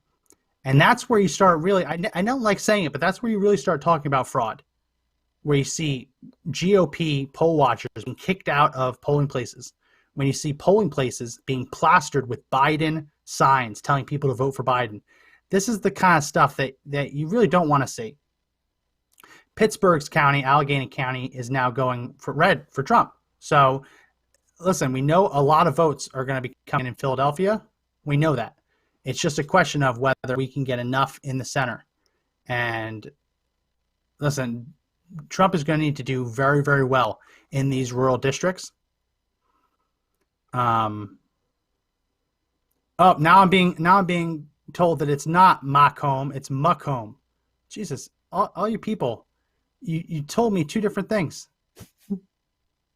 We try our best, Macomb. all right? We try Yeah, our best we here. try our best. It's late. Max is, he's got 2 babies at Just home a minute he's taking ago, care of. everyone's shouting at me. It's M-A space comb. Right, And now it's Macomb. Macomb. We should have said M-U-H comb. There's no pleasing. get it. No pleasing You people. just can't make everybody happy. But we love you all. So they're deliberately not putting Florida on the board. They're not even showing who's leading. They're only showing who has been called. We know that that's going to be blue. So let's go back to another. Let's go back to this one. Let's refresh it. So then that's a lot of vote that Trump needs to make up. It's definitely possible. Surprising that he's off to a much better start in Michigan. It's hard to foresee a scenario where he wins Michigan but he loses Ohio. But I guess technically it's possible. I'm not feeling good about Ohio in any way, shape, or form now. And still early in Pennsylvania, but not feeling good about Pennsylvania either. Trump is going to need to win. What's going on in North Carolina? Joe Biden's taking a lead in North Carolina. This is all over the place. All different places reporting different stuff. Oh, they're reporting that too. It's going to be interesting. Yeah, Joe Biden's not going to win Mississippi. I don't know why they're. Other sites have already called Mississippi. It's going to be a long night. But if Donald Trump loses North Carolina, Ohio, Pennsylvania, it becomes very, very hard for him to become president. It's unfortunate, but it does. It's going to be hard for him to become president, become reelected if he is losing all of those states. He needs to win North Carolina and Ohio at the very least to become president. If he can't, then he's not going to be reelected, right? I guess technically it's possible, but that is his pathway to kind of shore up south of Virginia all the way to Florida. I have no problem with that, but then running the table here as well. That's what he needs to do to win. So we're hoping that he can still turn this around. It's still early, but we'd like to see these numbers a little different. Trump was ahead at this point in the night in Ohio, I believe, if I remember correctly. So we're going to have polls closing in Arizona, Michigan, Minnesota, and Wisconsin soon. Crazy that Michigan's already reporting, but they're going to be closing officially all of their polls soon. So we'll have more results coming in. Jody says Ohio sucks badly. It does. I'm trying to get a feel for the betting markets, what people are saying, but I don't think people can even get to the betting markets. Ohio, let's see.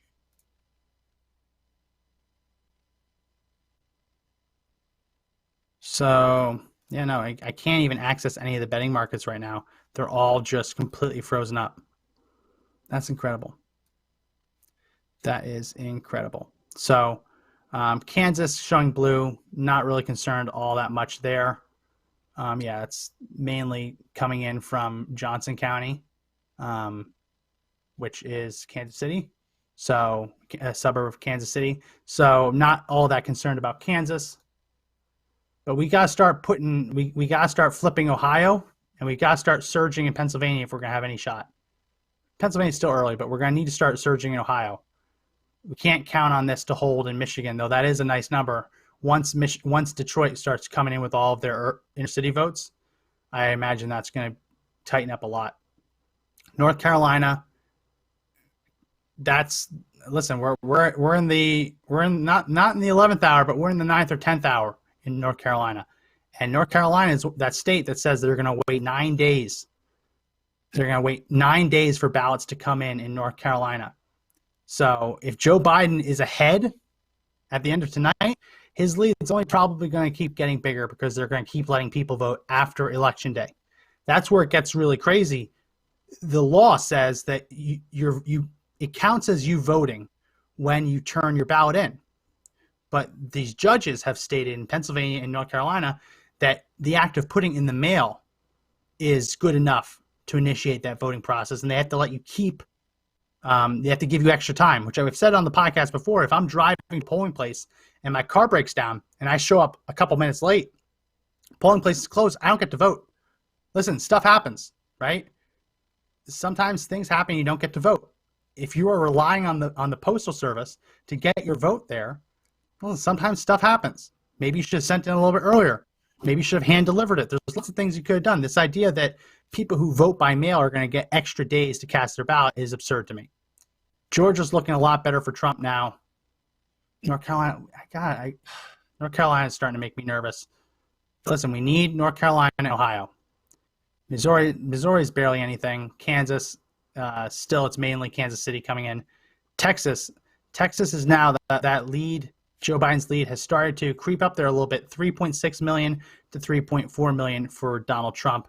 We need more of those Texas counties to come in. There's still a lot of vote to come in, but remember that there are a lot of people in Houston, a lot of people in San Antonio, a lot of people in Austin. That's a lot of votes. Even with all these added together, will it be enough? I'm hopeful that it will be, but Democrats have dumped a ton of money. Let's look at what the Senate race looks like in Texas. Show all states.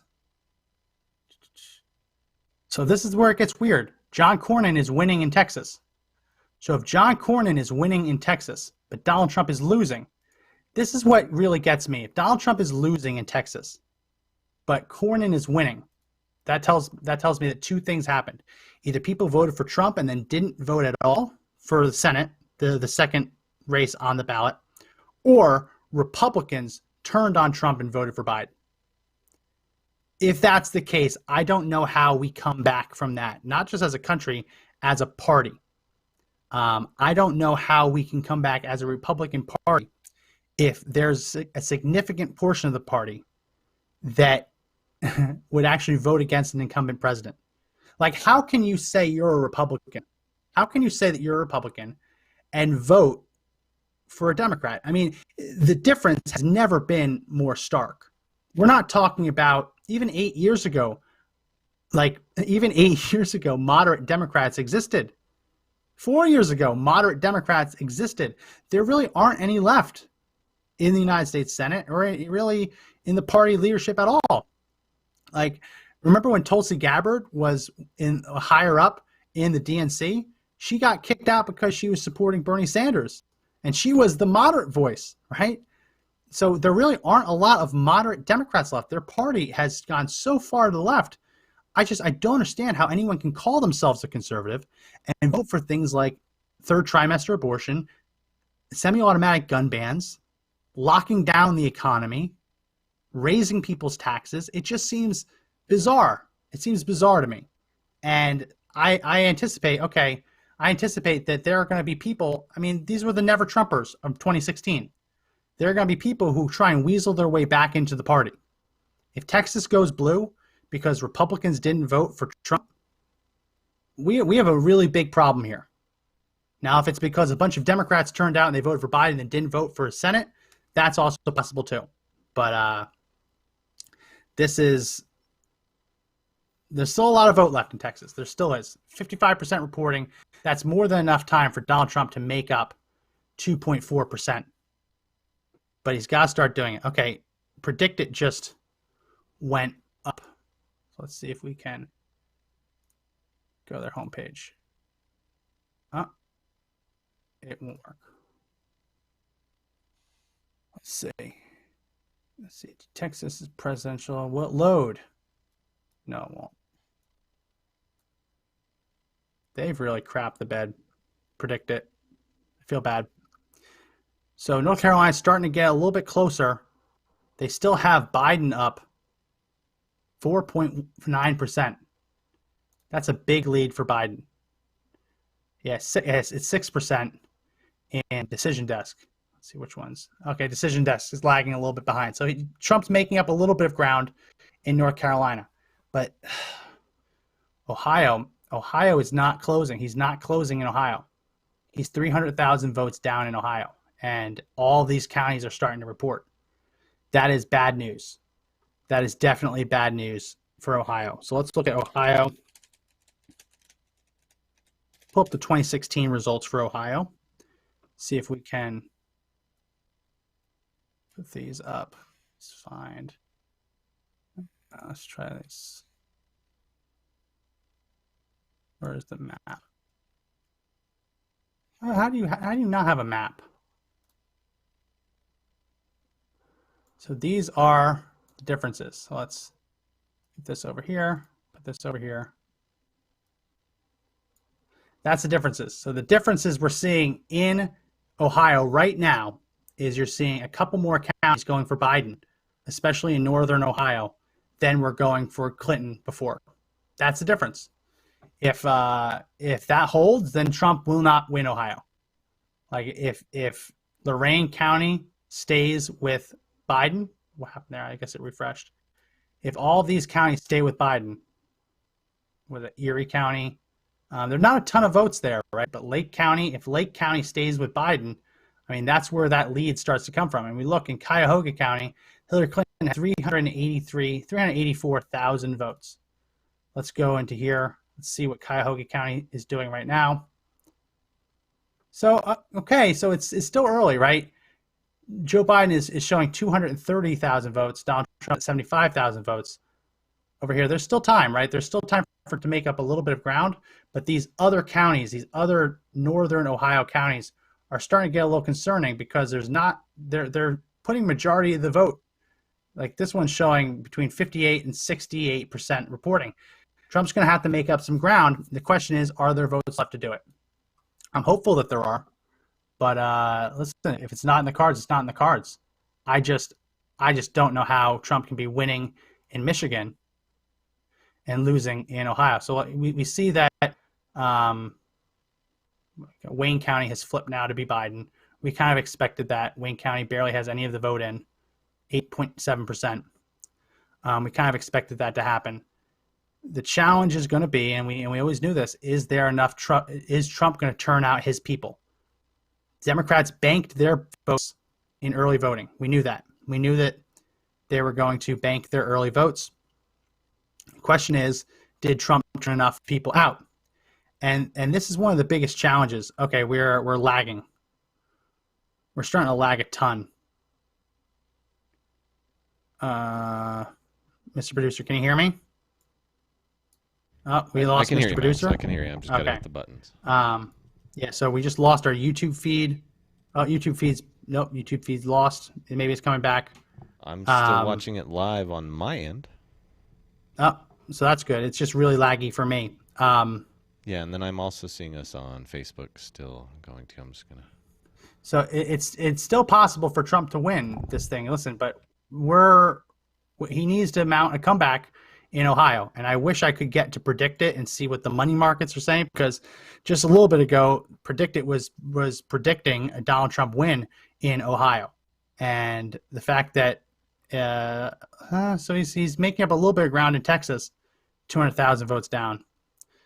Next polls are closing in a minute, so that's going to be a couple more states. It's going to be Wisconsin, I believe, Minnesota, and more of Michigan. So it's going to be, listen, there's still a chance here, right? It's just, I would have liked to see him up in Ohio, right? It's, and the most terrifying thing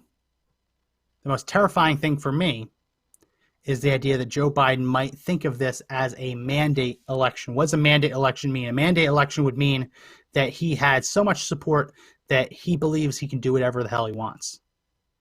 Like, that's what's really terrifying for me. Arizona is closing. Someone asked me to look at Illinois. You look at Illinois. Illinois, they've called it because Illinois is just always going to go blue. All the major cities, most of the state still hasn't reported yet. So good time as any to remind you to hit that share button. Make sure you give us a thumbs up. Make sure you like the video. Make sure you comment on YouTube. Make sure you give us a thumbs up. Make sure you hit that subscribe button and then hit the bell for notifications. Mainstream media stuff will get on your nerves. I get that. Lauren. So they just called North Dakota for Trump. Duh. Surprising no one. Lindsey Graham's winning in South Carolina. This North Carolina, man, there's Trump's now down 170,000. Yeah, 170,000 votes in North Carolina, with somewhere between 78% and 91% reporting. It's a lot of votes. That's a lot of votes. Yeah, I mean, there's still some votes out there, but that's a lot of votes to have to come back.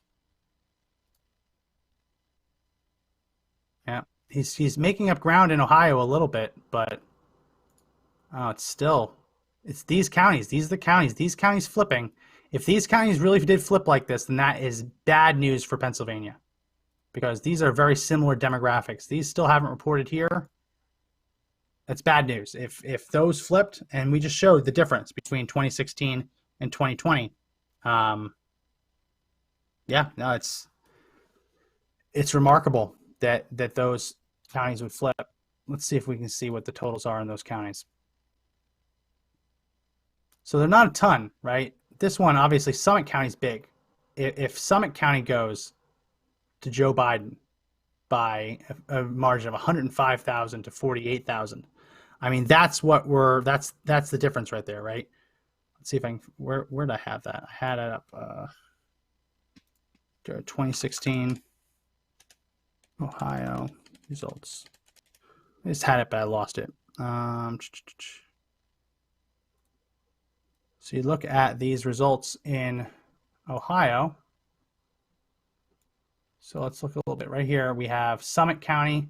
Okay, so Summit County was 52% to 44%, 129,000 to 109,000.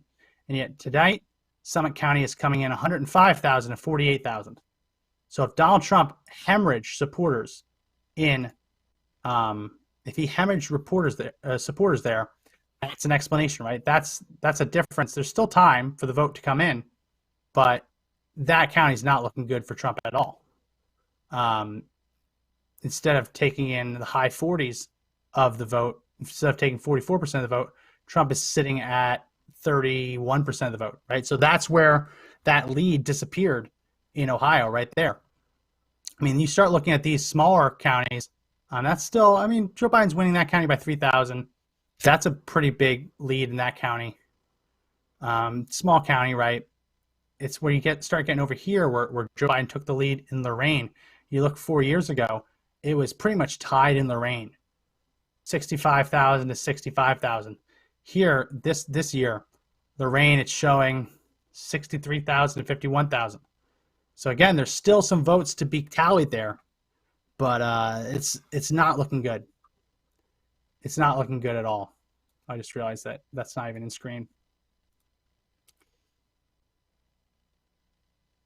Ohio is not looking at, and I wish that PredictIt was online, so that, okay, so here we go. So PredictIt is still predicting that Trump will win Texas.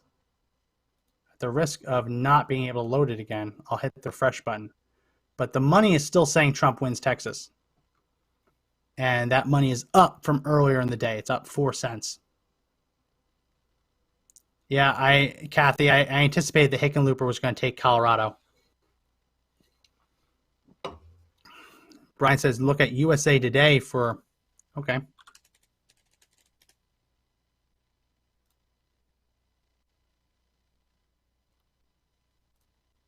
So USA Today for Ohio.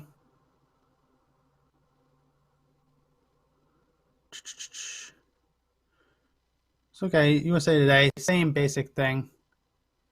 USA Today, okay, that looks nice on the screen. For Ohio, it's saying Biden with 53%, Trump with 45%. Yeah, he's running out of time to make up those votes.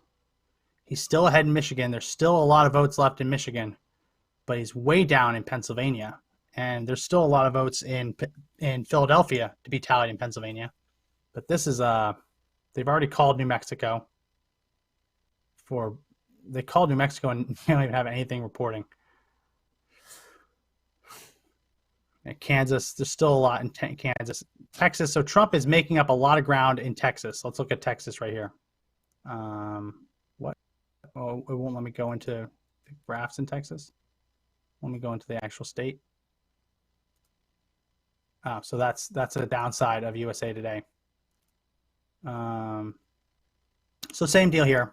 We start seeing that as more of these counties in Texas are starting to come in, Donald Trump is starting to kind of claw back at that lead a little bit. Texas is going to be much closer than we've ever really been comfortable with. I don't anticipate that these are going to stay that way at all.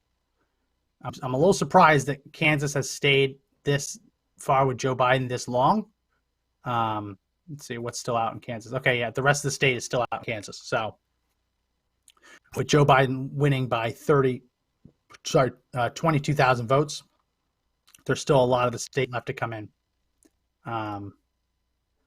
It's Ohio, man. Ohio, it's just, that's if Trump can't win Ohio, that's devastating. Right? Ohio, with its 18 electoral votes, every single president in the last 20, 30 years, they have not won the presidency without Ohio. Yeah, Sandy's saying decision desk showing 64% for Biden in Ohio. Yeah. Sorry, in Colorado, yeah. Colorado, it's I used to live in Colorado. I left Colorado, and it seems like all those crazies followed me here to Texas. It's very unfortunate, but I still think Texas will stay red, which is important for our down ballot races. Because, I mean, God forbid, lefty Democrats start becoming county judges and things like that. We'd all be wearing double masks by the time this is all over. Yeah, North Carolina, we're running out of time. Trump's making up a little bit of ground in North Carolina, right? So he's now down 3.1% in North Carolina. So he's making up a little bit of ground there. But he's got to surge pretty fast. In Ohio, Ohio is just, every time Trump goes up, Biden goes up a little bit more. Oh, Predictit says, Predictit is currently unavailable due to technical issues. You think? So they just shut down all. I mean, that's the right thing to do. When you have people who are actually putting money on the line, the idea that some people will be allowed to bet and others won't, you can't have a betting market and not let everyone in. So, yeah, so there's not, most of the counties in Ohio are already starting to report. So we're not going to be able to say, yeah, no, this is where, if Joe Biden wins Ohio, this is where he did it, right here in the Cleveland area. Oh, lost it. Yeah, Pennsylvania is still very, very early, considering that they haven't even reported. And that's the dangerous part, that they haven't even reported the early vote in Pennsylvania. Still very, very early. But what's going on in Maine? How much has Maine reported?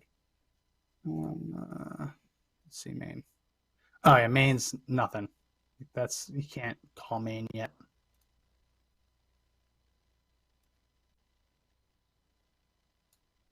Let's see what Fox is saying. Fox is saying, call Mississippi for Trump, fine. Cory Gardner's out. Saying Trump leading Biden in Michigan. It's not a big enough lead, though. It's not a big enough lead of 490,000 to 348. So they're even behind Decision Desk. I mean, it's a nice lead, but it's not big enough. Wayne County is only showing 8% in, and Joe Biden just took the lead. Yeah, as soon as Wayne County reports, it's going to completely flip. Listen, if this isn't our night, if this isn't our election, it isn't our election. But if people think that this is going to be a come together moment for the country, I mean, are you insane? Like, and this is why I was hoping that Joe would be on the call. I guess he's up to something else. This idea that we all have to be friends when this is all over. There's a reason that major cities have boarded up all of their shops, and it's not because they're afraid that Trump supporters are going to go around and smash through all the windows of all the shops. Listen, there's still time for Trump to come back in this thing and to win these states, but he's got to start doing it. It's North Carolina, 2.3 million to 2.17 million for Trump.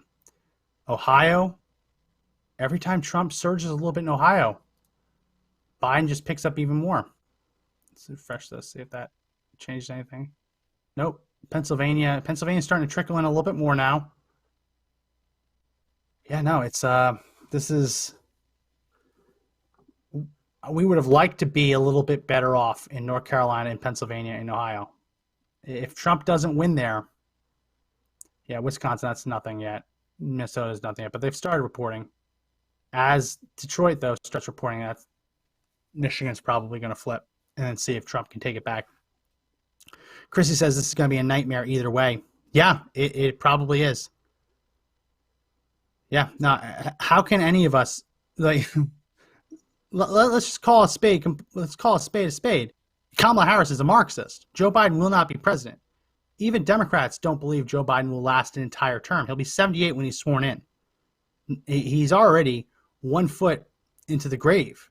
I mean, this is... Whew.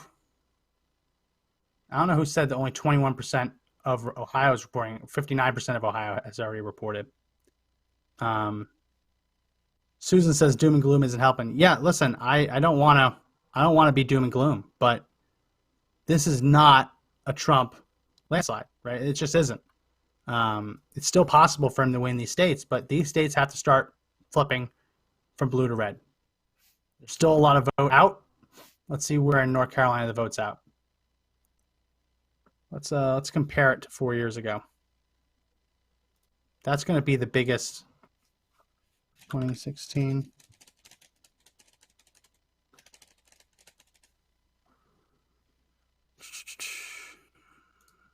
So we have, that's North Carolina right now.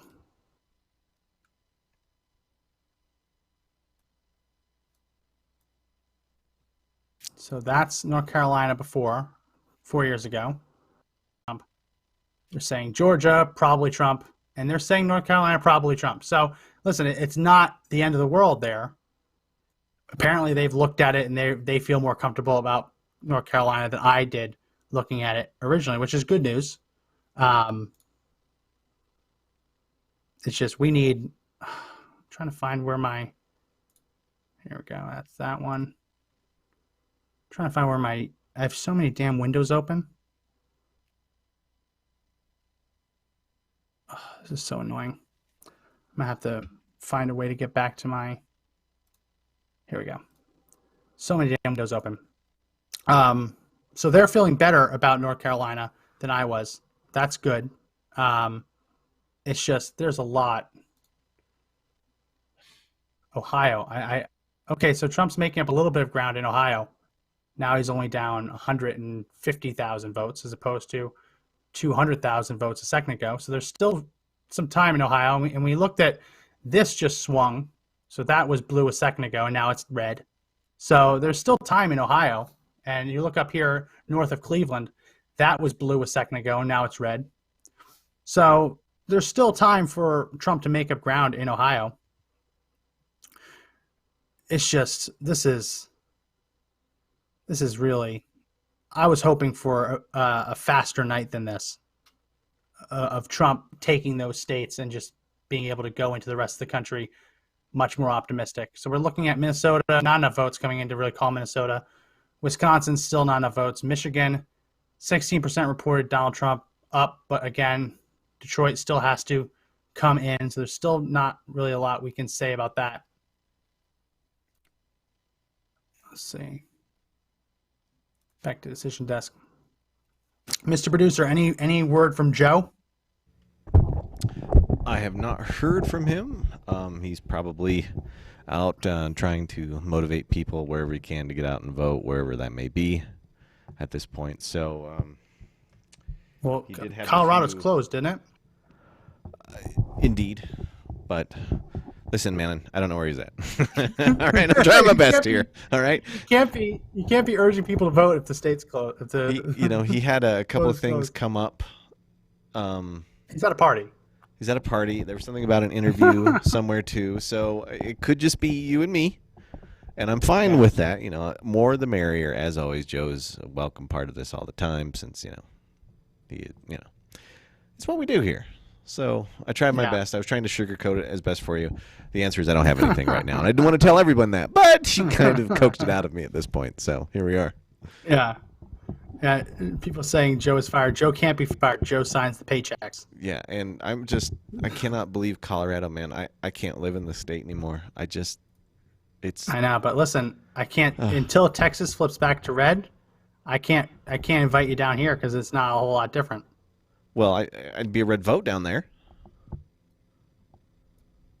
So let's look at this. Let's look at the actual Texas results. So there's still a ton of counties that have not reported. So this is, let me see if I can get this into view. So this is Texas's election results, unofficial, but this shows that Donald Trump's ahead in Texas. So maybe these websites are just trying to give us all heartburn. But it's showing thinking that could be the fact. I'm still wondering what's going on with Virginia, because that could be a shocker there. But here's the thing. Decision Desk is reporting that Joe Biden has 4 million votes, and Texas's own election is only reporting 2.8 million. Yeah, there's something screwy going on there. It's not getting updated fast enough. Yeah, I think there's just a lot going on right now, and I just can't quite figure out what's going on with all of it, And this whole Pennsylvania number thing is really kind of wonky. It's 13%. I mean, it's heavily favored in Biden right now, but all the big cities are reporting. So we're within now 100,000 in Texas. Ohio. In Ohio, we're so we're about 1,879 to 1,738. So right around that margin. It just jumped up a little bit, 140,000. So Trump's making a little ground in Ohio, a little ground in Texas. Surprised that Missouri hasn't flipped yet. Surprised that Kansas hasn't flipped yet. There's still plenty of time for that. There's still a lot of them unreporting. Iowa hasn't done jack. New York looks like standard. Trump's 100,000 out for 100,000 out in North Carolina, which, as we mentioned, for what it's worth, the New York Times little needles still predict that Trump will win Florida, Georgia, North Carolina. I'm very surprised about Ohio, very surprised about Texas. Wisconsin is now in Joe Biden's camp, but that's still very, very early. Yeah, the whole Texas thing has me nervous. Way too early. And the whole Kansas thing is very interesting, but I hope they hurry and get there. I mean, they're barely reporting there yet, so. Yeah. I would love They're barely reporting those. I'd love a sweep of Michigan, Wisconsin, and Minnesota. I mean, that'd be fantastic. Yeah, it would be, but we don't know yet.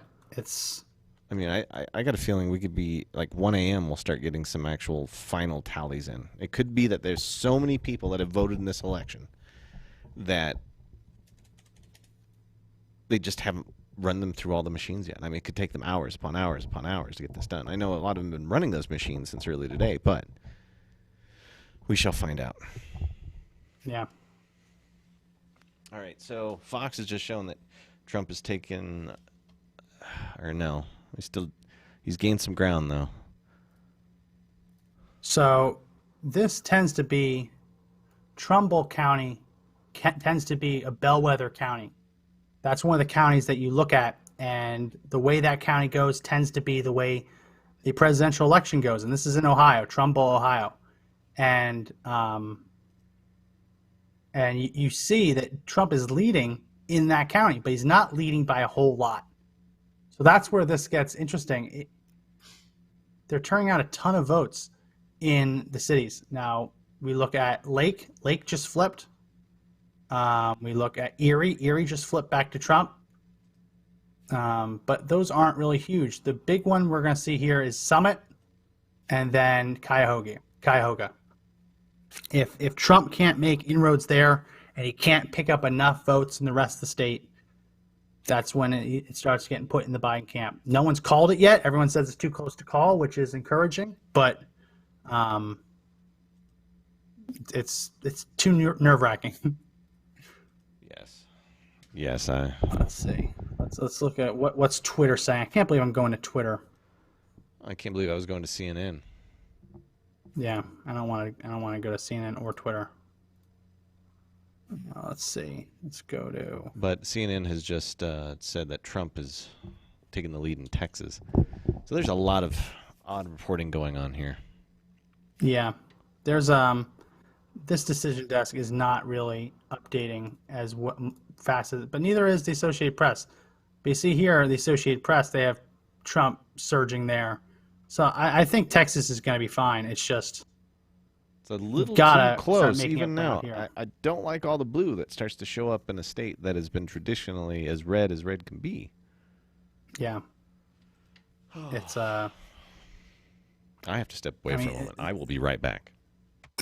This is how crazy this is, that we're looking at Florida, Trump making up tons of ground in Georgia, right? Florida, who would have thought we'd be in a position where Florida is in Trump's camp, but we're wondering Georgia, wondering Texas. I mean, this is how Donald Trump has reshaped the parties, and he reshaped them for the better. I mean, we talked about this on the podcast.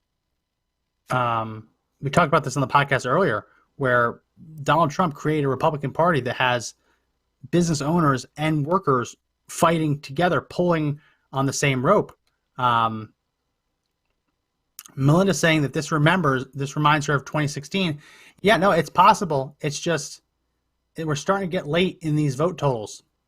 Trump can easily come back and win Ohio. It's definitely possible, but and people are still the talking heads, the statisticians are still saying North Carolina is good. It's just, and maybe it's just the fact that this much blue on the map is demoralizing. It could also be that, right? It could also be that.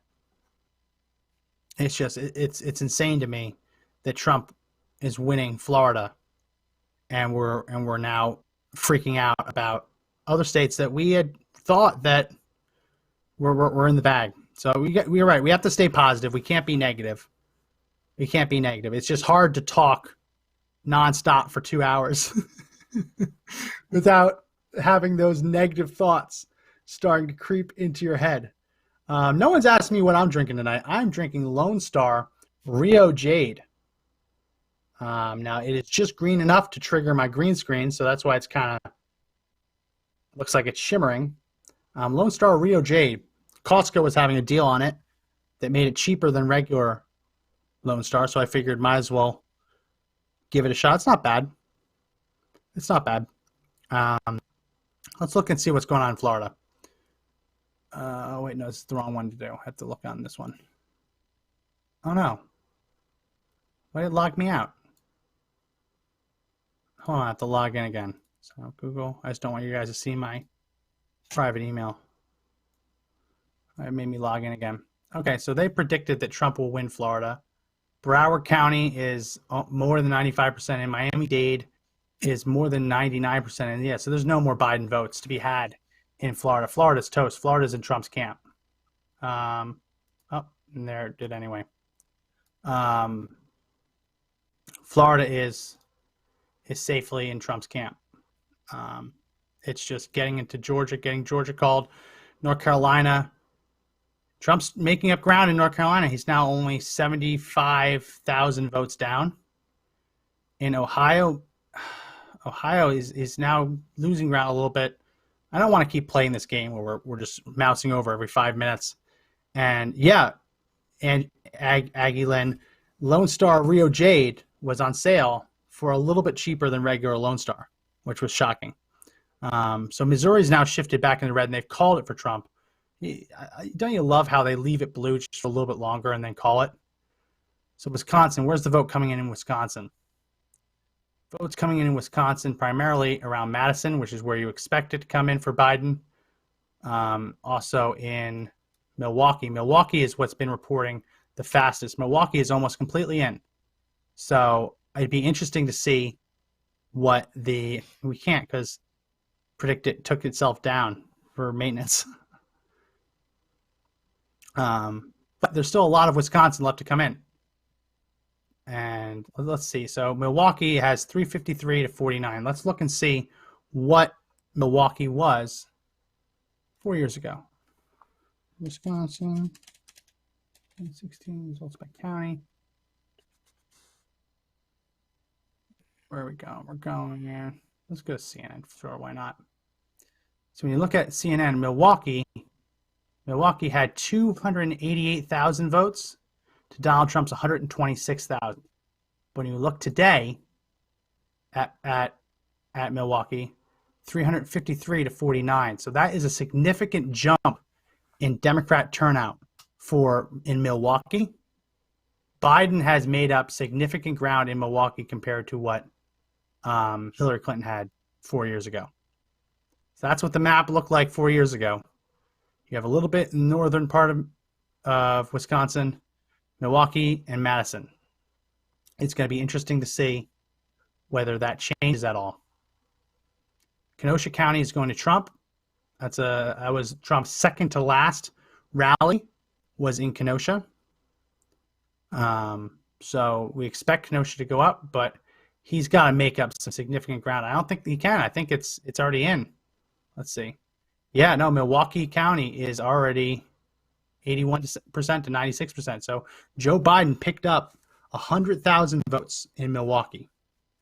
How much did he pick? He picked up, he picked up 353,000 to Hillary Clinton's 288. So sorry, he didn't pick up 100,000. He picked up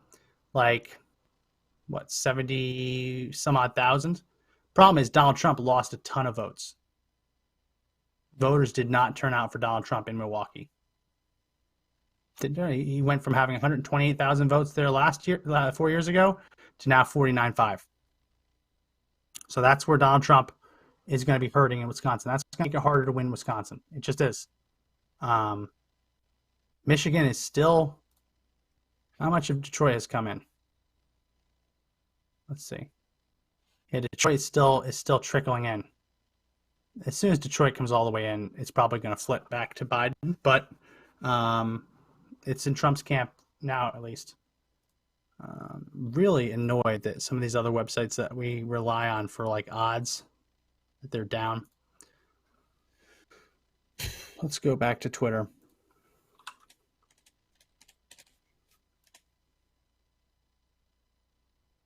I don't want to be Debbie Downer. I don't want to be scared. Feel free to type some words of encouragement to me. I'm just trying to call balls and strikes as I see them. Strangely, Rhode Island is trending red with 41%. I'm sure that'll flip. I'm sure that they haven't done Providence yet. Let's see what is going on. Let's see what people are saying. Let's try and see if we can find some Trump campaign people.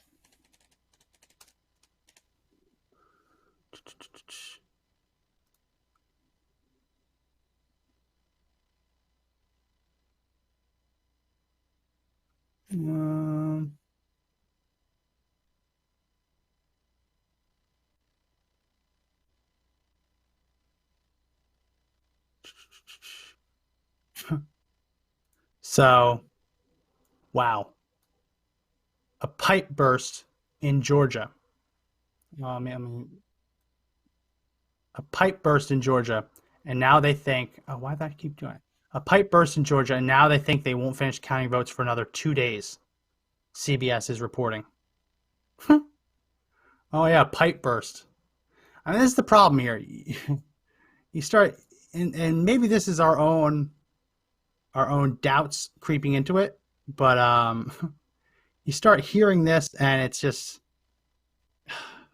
does anyone really think a pipe just randomly burst? Come on.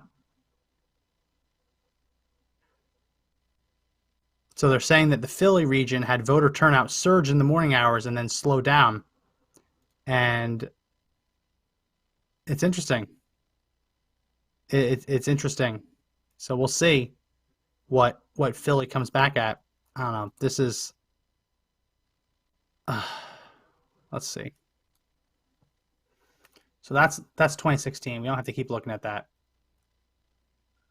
Wisconsin's now Trump leading, but as we saw, Milwaukee still. Oh, so that Milwaukee was an error. So they corrected that. That's interesting.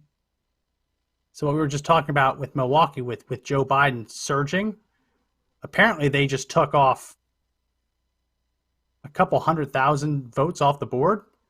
That was weird. That's strange. Yeah. Interesting. Now those votes are just not showing up there anymore. So we'll have to see. Listen, this is all weird. It's what's going on in Texas? Okay, so Texas is tied. Biden 4.1, Trump 4.1. Decision desk starting to go down on me. So Texas is tied, right? Trump is down by 27,000 votes, but it's tied. And Cornyn has already been declared the winner. So what that tells you is that if these are all the same ballots coming in, that tells you that people voted for John Cornyn and also voted for Joe Biden. That is infuriating. And I'll tell you why that's infuriating. It's infuriating because when me as a conservative, when we were called to vote for John McCain and we were told to vote for Mitt Romney, even though we didn't agree with them on everything, even though we thought that they were worthless rhinos, even though we thought that they were basically Democrats running as Republicans, we still did it anyway because we understood that the alternative was so much worse, right? Barack Obama was so much worse than having John McCain. Knowing now what John McCain was doing, probably a wash. But at the time, John McCain, Mitt Romney were so much better than Barack Obama. And that's saying something given how wishy-washy they are. We all, and maybe you didn't, but we all voted for them because we did the right thing, helped the Republican Party, voted for, in that case, the lesser of two evils. If you're a hardcore conservative, the lesser of two evils. But when Trump gets on the ballot, all of a sudden those same people saying, oh, you need to suck it up and vote for Romney, vote for McCain, those same establishment types are saying, oh, well, no, I can't do that. No, he just offends my sensibilities too much. I mean, we have a real problem within the Republican Party if 100,000 Republicans in Texas voted for Cornyn but didn't vote for Donald Trump. We have a huge problem, and we're seeing this around the country too. The establishment types never wanted Donald Trump to win, and it is not all that surprising that the never Trumpers would surge back into relevance here. There's going to be a reckoning. If Donald Trump loses, which is still an if Donald Trump loses, there will be a reckoning. They'll have to be. Absolutely have to be. Brianna says, what about Kenosha where the riots were? We can go to Kenosha. Kenosha is coming in for Trump. 20% of the vote coming in. Trump, 11,000. Biden, 5,000. So that's good. 4 years ago, Kenosha was pretty much 50-50. So if Trump takes more of Kenosha this time than Hillary Clinton did, that can help make up ground from other parts of the state. Wisconsin's still winnable, right? It's absolutely still winnable. Decision Desk just took off votes from the Biden camp that they had pegged for Milwaukee. So I don't know what's going on there. And they also reduced the percentage in. So it almost sounds like someone had fat fingers and posted stuff they weren't supposed to. So here we are in North Carolina. North Carolina, Trump has now come back to within 31,000 votes. 31,000 votes with 95%. And this is where it gets really, really screwy. 95,000 votes in. 95% of the vote in. Let's look at what the New York Times is, for better or for worse, what they're saying. They're saying Florida, duh. Georgia, probably Trump. North Carolina, they're still saying quite likely Trump. Let's see why. Let's see. North Carolina. Oh, I'm not paying for the New York Times. Get out of here. I'm not paying for New York Times. I'm not going to pay to let them tell me we'll just figure it out on our own. How about that? So Trump is now taking the lead in Texas, it looks like, which is good. On here, it's still reporting no. Let's see if we can go to Google presidential results. So Trump's taking the lead in Texas. That's good. Missouri has now flipped back to Biden. That doesn't make a whole lot of sense. Missouri's already been called by Decision Desk, so that just sounds like it's other parts. Kansas has now flipped back into Trump's camp, which is good. Here it still says Biden's ahead. That's just going to flip in a second. So we just need Ohio. Ohio, Trump is now within 50. He is less than 49,000 votes away from the lead in Ohio. It's still very winnable. Oh, now look at that. A big jump on the Fox. Yeah. 49.3 to 49.4. They're almost neck and neck. 4,000 votes now separate the two. We were just watching that. That literally just changed. Oh, it just went up a little bit. So they're putting in. They're cooking with gasoline in Ohio because it just went even more. So now they're. Yeah, we got a shot. Okay, so it's not reporting yet on the homepage. 1.999 million to 1.995 million. So Trump's now 4,000 behind in Ohio. Definitely doable. Right, and now they're saying it's at 69% reported, so that's still 31% of the votes have to be tallied. And if they're jumping for Trump, let's hope for the best. So Decision Desk is a little bit ahead. So they say at one point it'll be 50.2 to 48.5%. Let's look at some of these counties. So Erie County flipped again back to Biden while we were talking. Lorraine, he's obviously running up a huge margin in Cuyahoga, which we kind of expected. Trump needs to do a little bit better in Cuyahoga. He needs to get another 10% of that vote to really be competitive. But that's kind of what we've been talking about, folks. This idea that even if they run up the vote in these areas, there's still so many other areas of the state where Trump can find voters. Very encouraging to see that Ohio is now neck and neck, even though this website still doesn't say it. We'll go back to the one that does. So let's go back to it. Okay, so now they've said that it's 49.4% to 49.3%. Newsmax, I saw that Ramona. Newsmax is saying that Ohio will be Trump. I'm in a bar in Texas with Fox coverage and Chris Wallace is speaking. I really want to shoot the TV, but I really, really don't want to go to jail. That is also good. Don't go to jail. Because you know that if you go to jail, Joe Biden will not prioritize prison reform. He won't do it. He won't do it. You'll be there a long, long time. So let's go back to all states. This map is starting to feel a little bit better. Trump just took the lead in Ohio with 49.6%, up 21,000 votes. Texas is now red. Georgia's red. We just need North Carolina flip. We need Trump to flip North Carolina. And if we can see these states red, then we're starting to get where we want to go. And this is going to be a roller coaster of emotion either way. And just to remind you, Arizona is coming up in 20 minutes. Polls close in Arizona. Zach said, what did Florida end at? Florida is still counting, but Donald Trump is now ahead by 370,000 votes. It's going to get to the point where Donald Trump is so far ahead, there aren't enough mail-in ballots left to be collected, and it's just going to be done, right? Even if every single mail-in ballot out there had to be collected, it'll just be over. He's winning by 14% in Georgia. Let's see what hasn't reported. I'm not going to mispronounce it against Macon. Yeah, Atlanta all blue, just like we thought. All the major cities blue. Not all that surprising. It's North Carolina, where right in here, these two counties make me concerned. That's a blue county, but not by a whole lot. That, I believe, is a red county. And I believe that one, I forget. I think that was red. So there's still some vote left there, right? And New York Times, for better or for worse, believe it or not, they still have as quite likely Trump, that North Carolina will go for Trump. So let's be the optimist. I'm done being pessimistic. I'm tired of being pessimistic. We just saw that big swing in all these states. It's much nicer when the map is colored red, isn't it? It's much, much nicer. So he's still got to flip North Carolina. The pundits still say that they think Trump's going to win. Okay. Problem is, as soon as tonight's poll ends, Trump's going to have to send lawyers into North Carolina and stop them from counting a single ballot that arrives tomorrow. Because remember, North Carolina is going to let ballots show up for 9 days.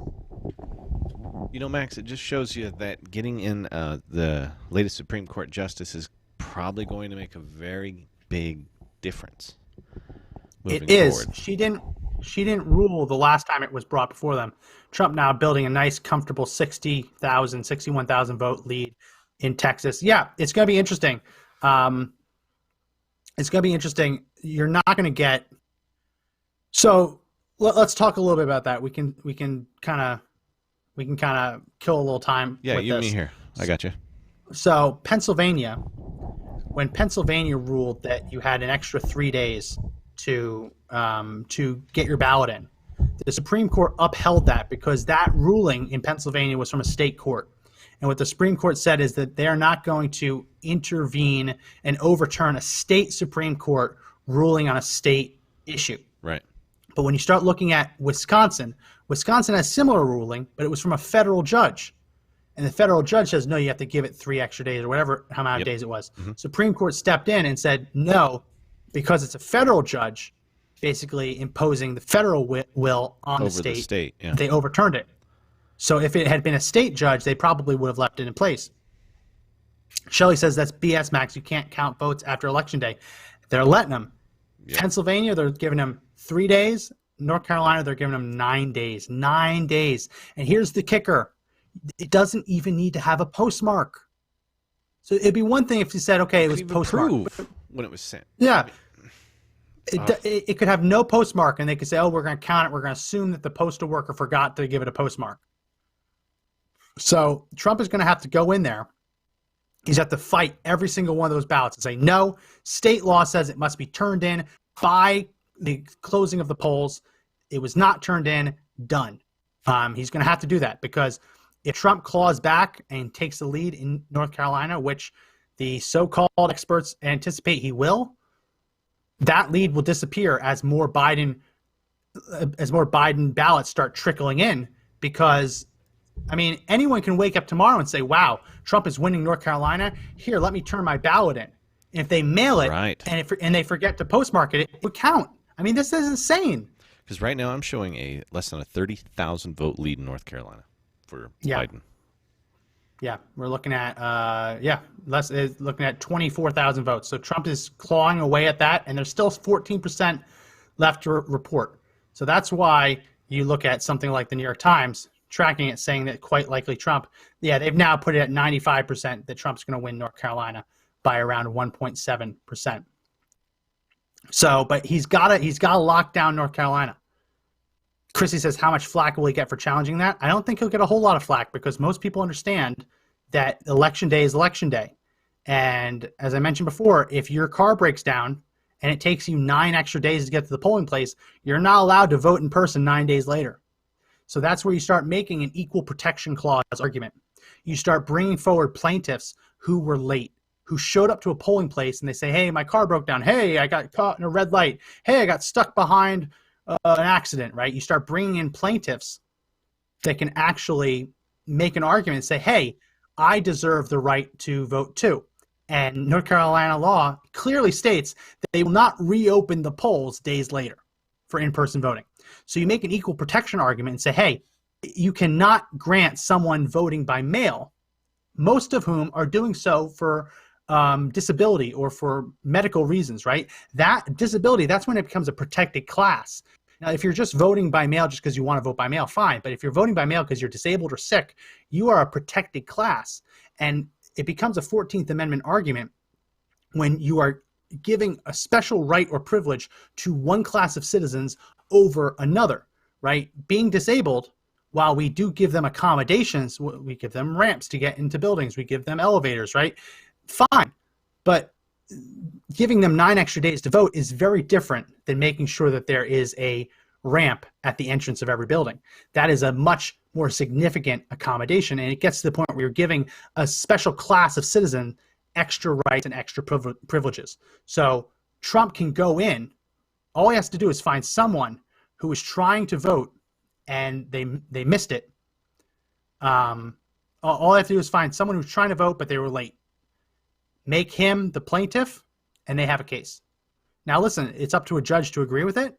But if you have someone who says, hey, I was a little late, and they wouldn't let me vote, challenging the idea of someone putting their ballot in the mail 1 minute before the mail was the post office was closed. I mean, it's an obvious case there.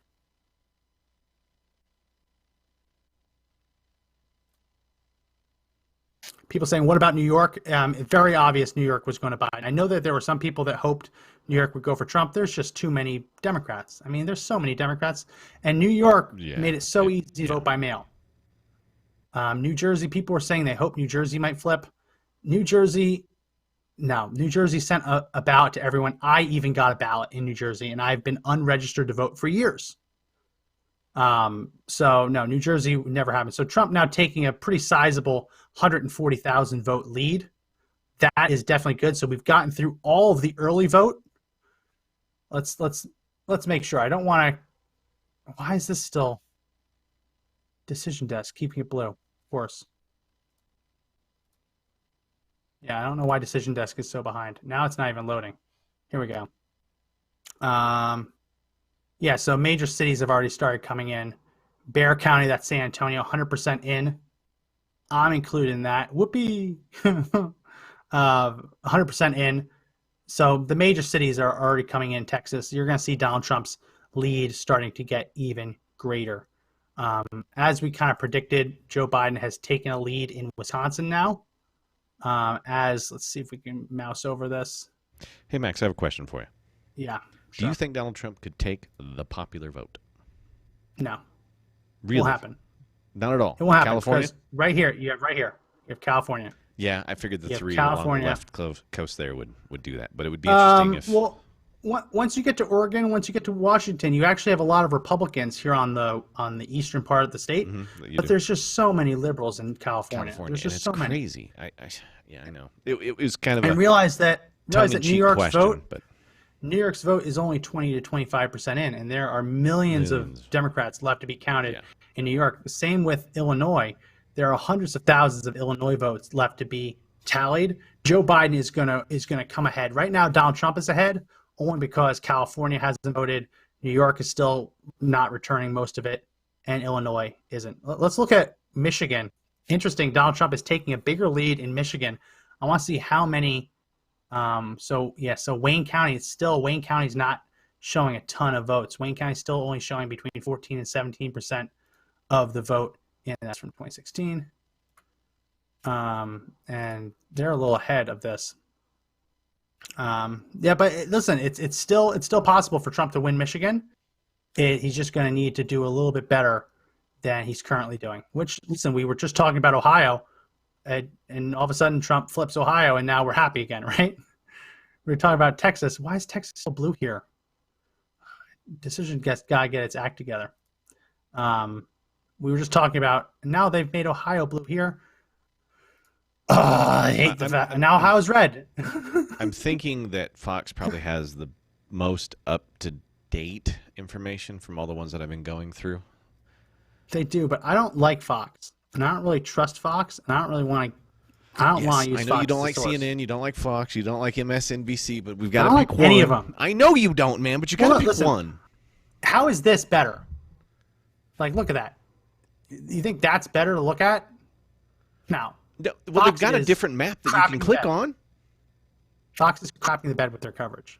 Well, I've tried my best. I'm going away. Fox News projecting that Democrats will keep control of the House of Representatives. That is not a good sign. Considering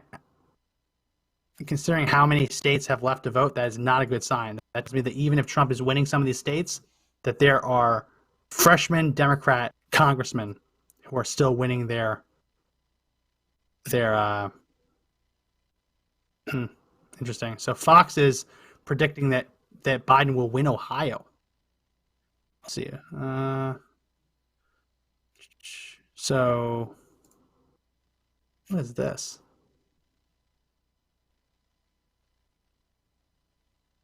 So Fox is predicting that Joe Biden will win the presidency. I mean, that's not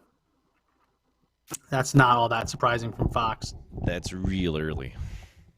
Yeah, that's very early for Fox to even be talking about that.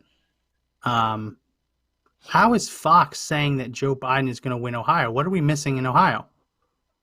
That's why I don't want to use Fox. Fox is all over the place. It's all over. I'm not using Fox. If anyone wants to use Fox, you can watch Fox. I'm not doing that. Let's see Ohio results. 20.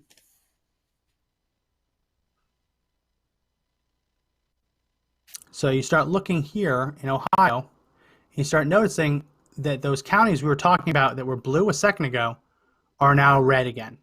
So that's how Donald Trump has surged back into the lead in Ohio, by changing those counties from blue to red. If he can take, and remember, these were also blue a couple minutes ago. So if he can take back a couple of these counties, make some more ground in this northern Ohio area, he can win Ohio. I don't know why Fox is calling it, saying that Biden has an 88% chance of winning Ohio. I don't understand that at all. But listen, Fox is going to do what Fox is going to do. They've stopped being a conservative news outlet a long time ago. Yeah, like I'm on CNN. CNN's way behind the Associated Press. CNN is a couple 100,000 votes behind the Associated Press in Ohio. Now, the interesting thing is that CNN has, CNN has Pennsylvania closer. So right now, Pennsylvania, this is what I was talking about. Now, I don't like seeing these blue counties here, but Pennsylvania is Pittsburgh, Philadelphia, with a lot of red in between. We don't want to see this in Pennsylvania, but Trump is starting to make up some ground in Pennsylvania, which we knew was going to happen. They're still predicting that it'll go to Biden. It's just way too early to make a prediction like that. Trump is still 30,000 votes down in North Carolina. He's up in Georgia. Yeah, so that's all the things we already knew. So let's refresh this. Every time I refresh it, it changes. It's supposed to change automatically. Yeah, so Trump's lead in Ohio is shrinking a little bit. He's got a 30,000 vote lead in Ohio, with 73 to 86.6% of the vote in North Carolina. Yeah, North Carolina, now he's only down by 9,000 votes. This is, we have to just go to one and stick there. Right, we have to just go if to we jump one, around too much, it's just going to confuse all of us, and we're all going to, I mean, it makes for great drama, don't get me wrong. I know. It's great drama. But Texas is back blue because they haven't updated Texas. That's why you got to go to this one and see that Texas is not. Texas, they're like 400,000 votes behind in their updating of Texas. So that's why you kind of have to jump around a little bit. And like here, they have Trump up 112,000 votes, the Associated Press in Ohio, versus like CNN is way behind. They're way behind. I mean, this is getting into the insanity. This is going to be, none of them are actually on top of it. They're all off in different ways, which is so infuriating. It's so unbelievably infuriating. Mr. Producer, any word from Joe? If I had word, I would have sent it to you already. There's been no. Why don't you give him a call? See if you can give him a call. Silence your mic. See if you can give him a call. See if we can get him on. All right, I'm off. It'd be nice to see if we can get him on. Let's go to this. Let's go to the Donald. Anyone ever go to the Donald? The Donald is a great site. All pro-Trump people, all pro-Trump stuff. Let's see what they're talking about. They're happy that Trump is up in Texas. It's a good point. Where's Kanye on the ballot? Who knows? Put in the comment section where Kanye is on the ballot. I want to see how Kanye is doing. See Kanye on the ballot. Let's take a little bit of a break and see where Kanye is and how is he doing. Kanye is on the ballot and he's on the ballot.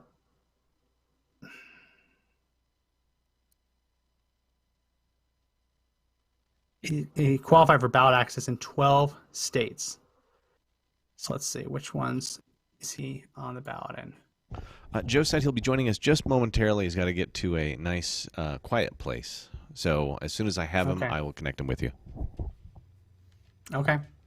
So he will be on the ballot in Kentucky, Oklahoma, Arkansas, Louisiana, Utah, Idaho, Iowa, Tennessee, and Vermont. So let's go to one of those. Let's go to, we know that Kentucky's in, so let's see if he made, oh yeah, Kanye West got 5,400 votes in Kentucky.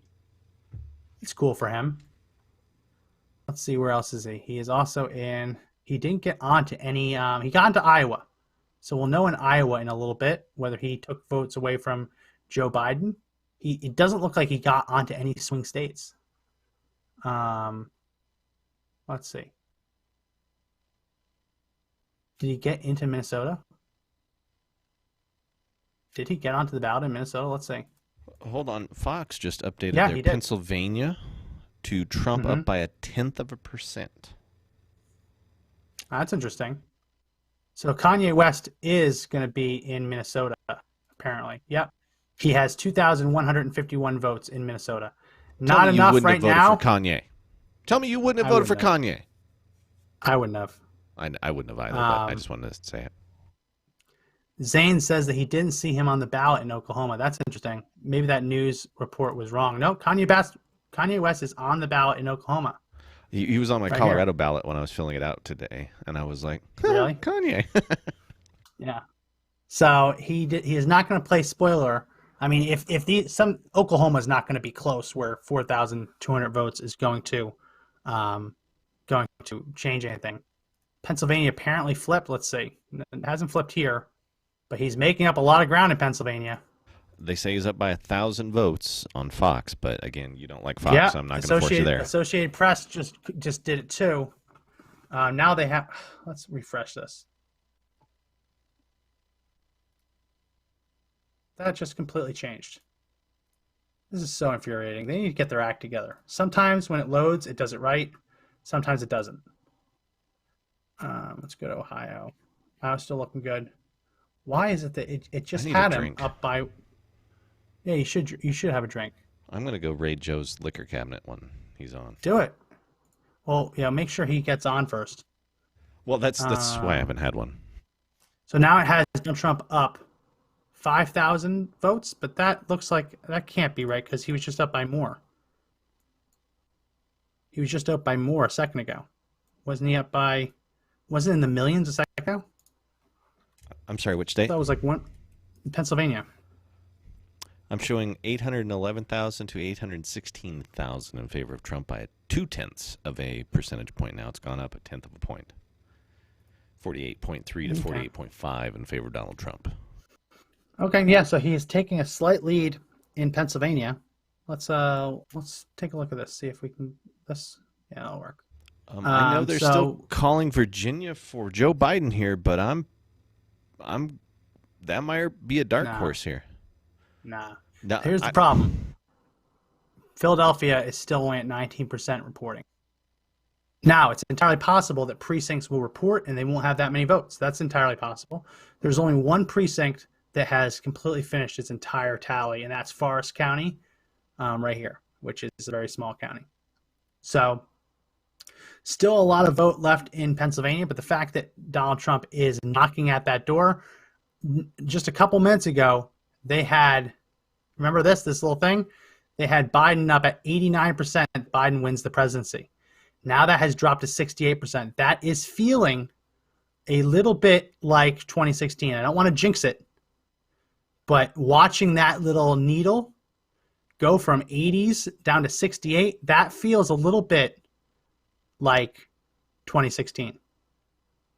Now Donald Trump is ticking up there to 48.8%. Interesting, right? Let's see what kinds of Center County. Biden took that. I'm not even going to pronounce that because someone's going to yell at me.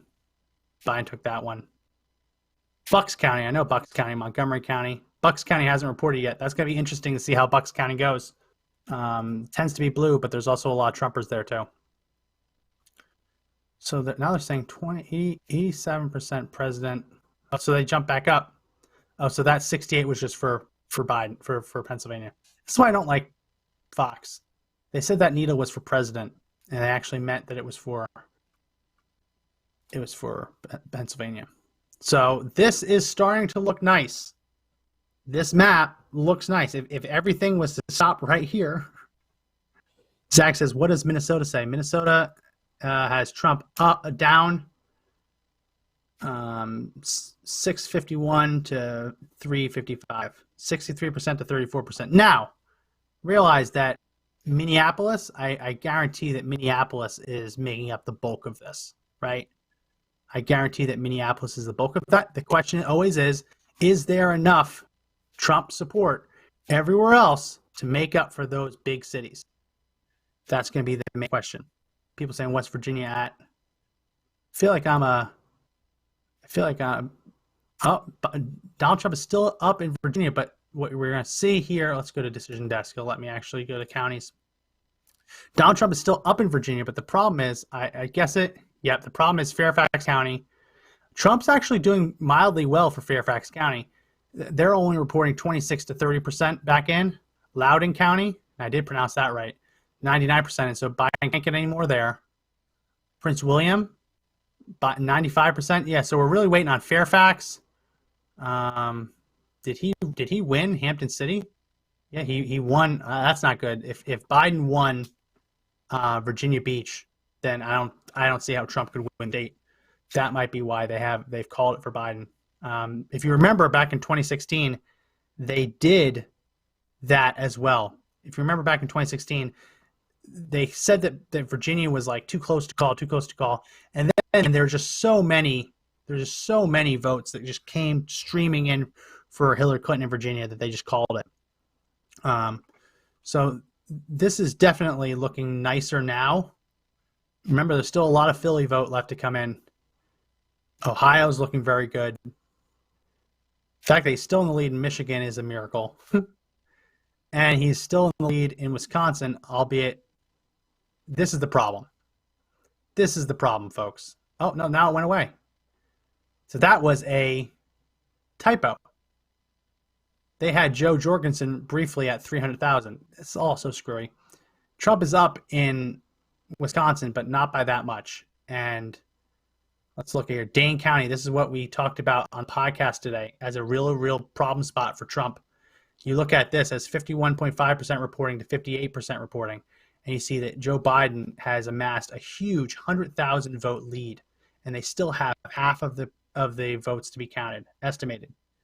Right? That is where this becomes a big problem spot for Trump. Now, remember, there are still a lot of counties here that haven't reported, but you look at this county, 393 to 269. Just the question is there enough vote here to make up for a couple 100,000 votes for Biden?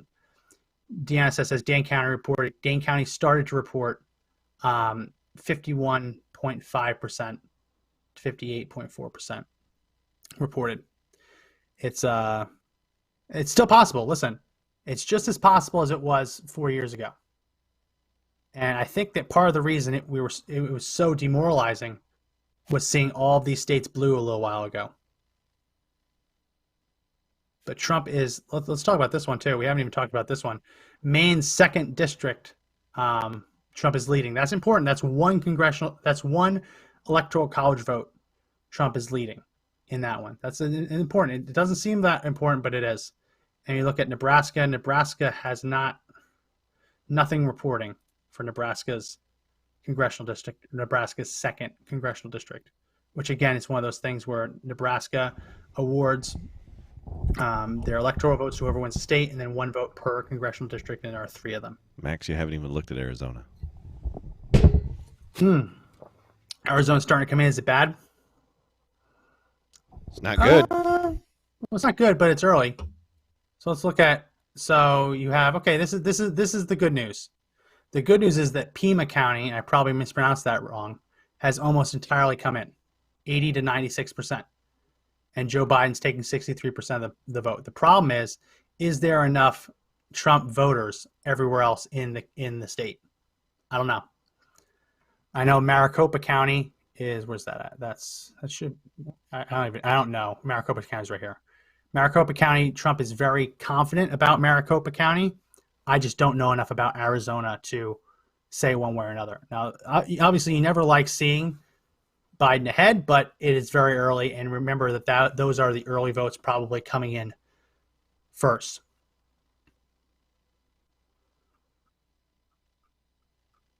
How are we doing with Joe? Still no appearance. Okay, we will keep vamping. This is the longest vamp in the history of vamps. 2.5 hour vamp. I'm gonna have to crack a beer. You should. In a second. In fact, take a moment. Just sit back. Look. No, at them, I've had a couple relax. beers. I'm just gonna have to crack a new one. I could create a fake commercial if you want me to. I could do a live read for something. Are you sure? No, that's fine. It's fine. I'll be happy. So we're waiting on Iowa. Iowa's going to be important. Trump's going to need to win Iowa. If Trump wins Iowa, that's going to speak very well for his chances in Wisconsin and his chances if he wants to come back and win Minnesota. That's a big gap to make up. But as we covered already in Minnesota, the vast majority of that is coming in. Where is that? That's right here, Hennepin. I don't know if I pronounced that right. Hennepin County. That's where Milwaukee, I believe that's where Milwaukee is. That's going to be the biggest Biden county. So it's almost 99% reporting. So if that is Biden's biggest draw from the whole state, can Donald Trump make up 300,000 votes everywhere else? That's the ultimate question. That is the ultimate question. Like here in Winona County, I don't think we're going to have to worry about Joe Biden drawing a huge lead in Winona County. That's where this really starts being interesting, and that's where people who know these states more than me will be able to give a better sense of it. So this is starting to look a lot nicer.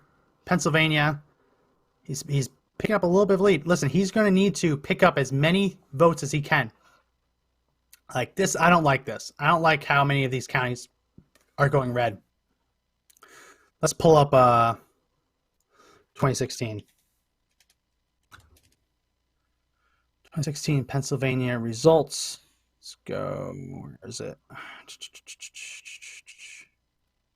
Okay. Pennsylvania's results. You want to look side by side? Oh, come on. So you look side by side. This was what it looked like 4 years ago. This is what it looks like now.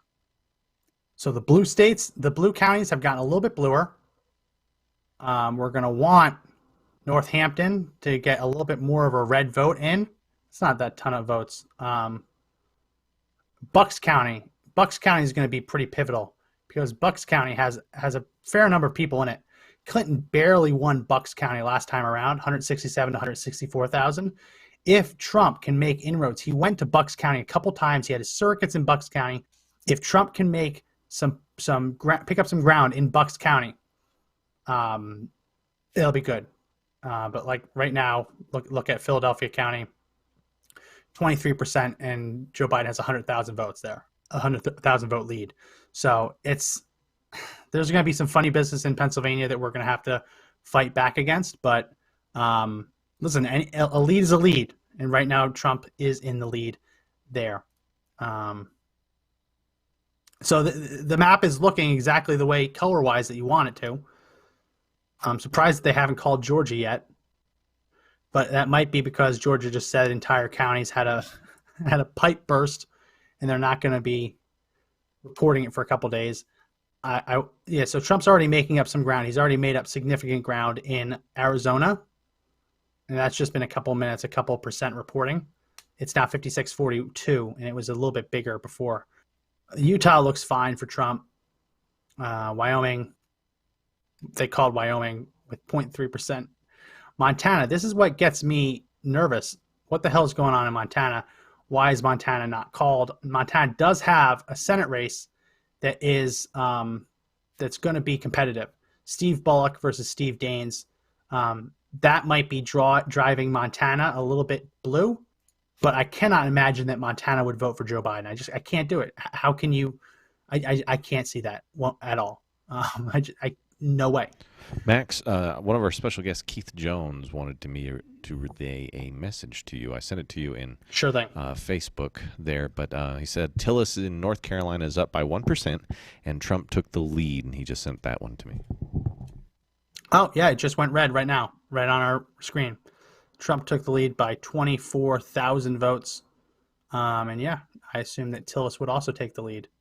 That is good news for retaining control of the Senate. Tillis was one of the most vulnerable in the Senate. We look at Susan Collins up here in Maine. Susan Collins is leading in Maine. Still a lot of vote left to count in Maine. But the fact that Susan Collins is up there in Maine is good news. And we look at John James. John James is up, I believe, bigger than Trump is. Let's go back and forth. About the same. So John James is polling a little bit behind Trump. So listen, if John James can pull out that, we know that Doug Jones doesn't have a chance here in Alabama. I mean, no Democrat is going to win statewide office in Alabama. It just isn't going to happen. It's not going to happen.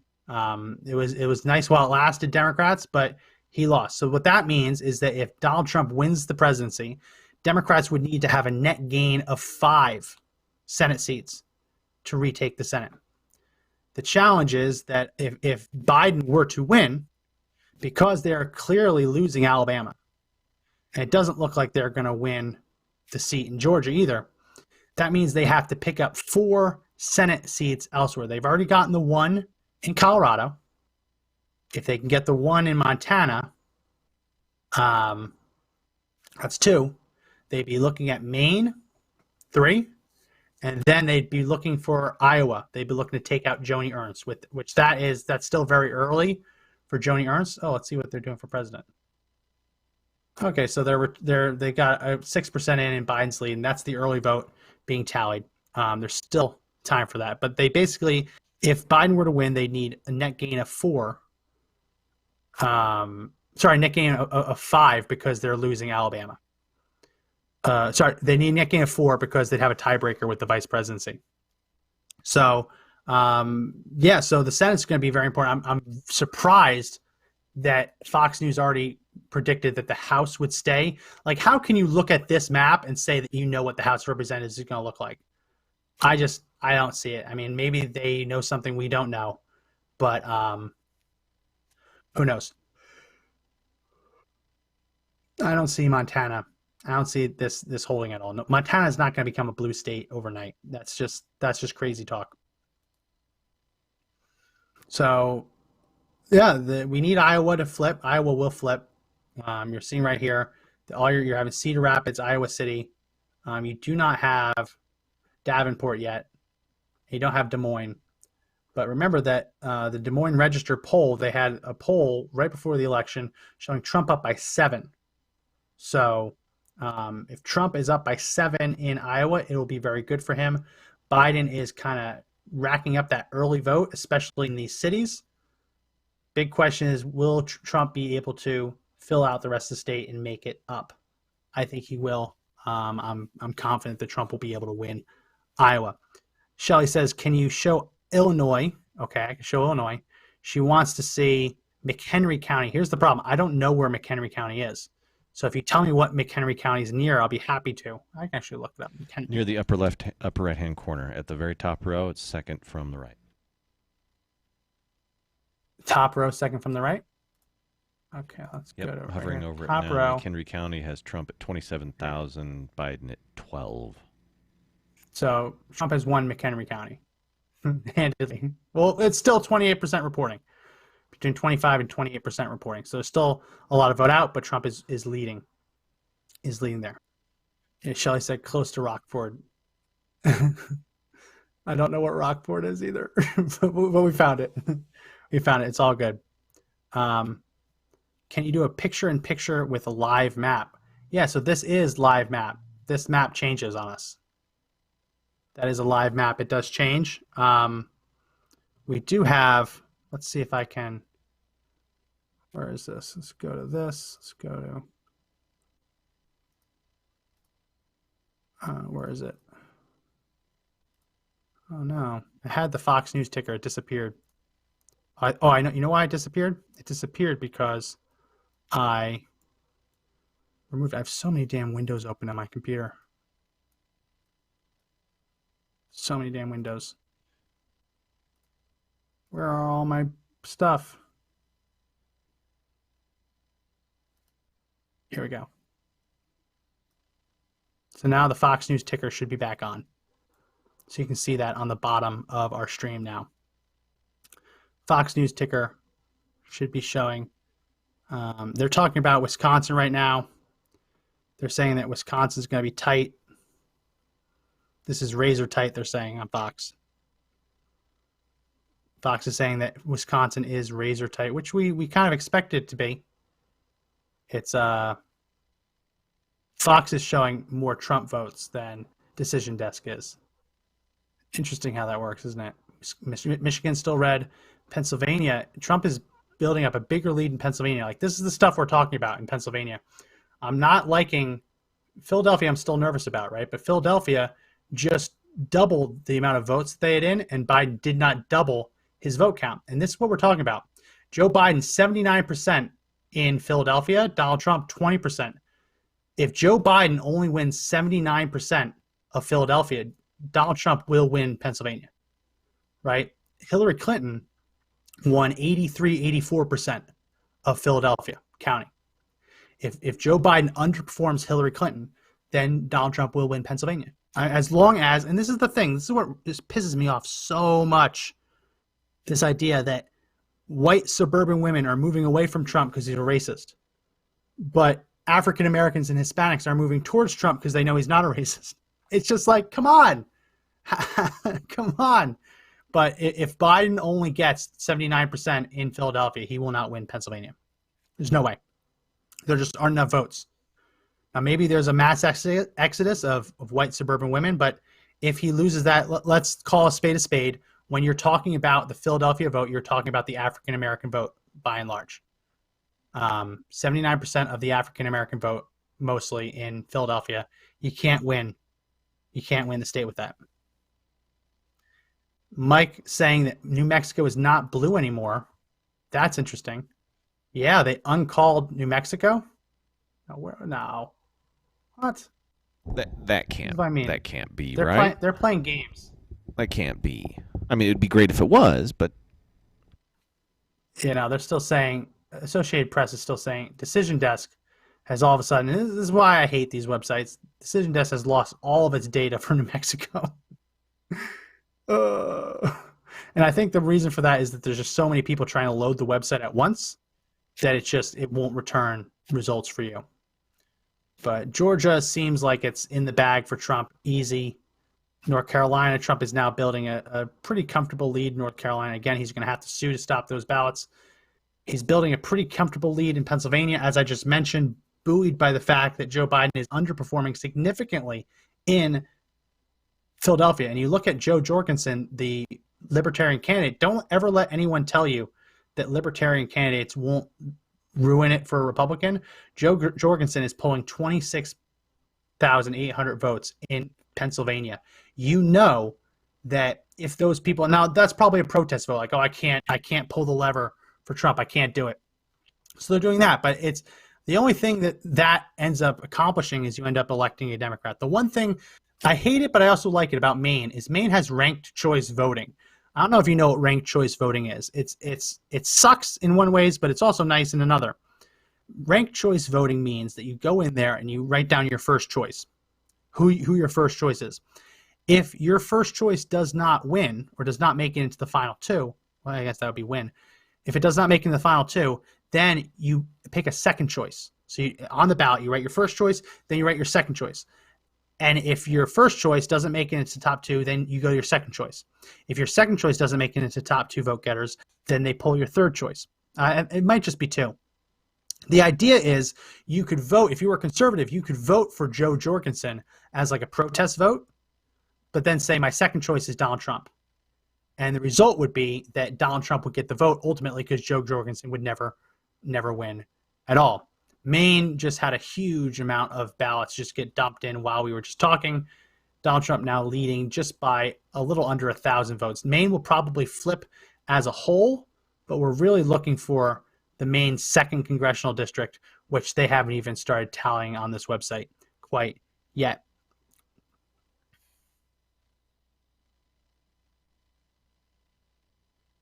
Let's go to the House races. Let's see if we can find a couple of high-profile Democrats. Let's see. I want to find, where's AOC?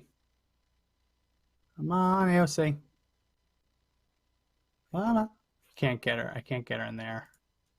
Let's see if I can get her on here. House race.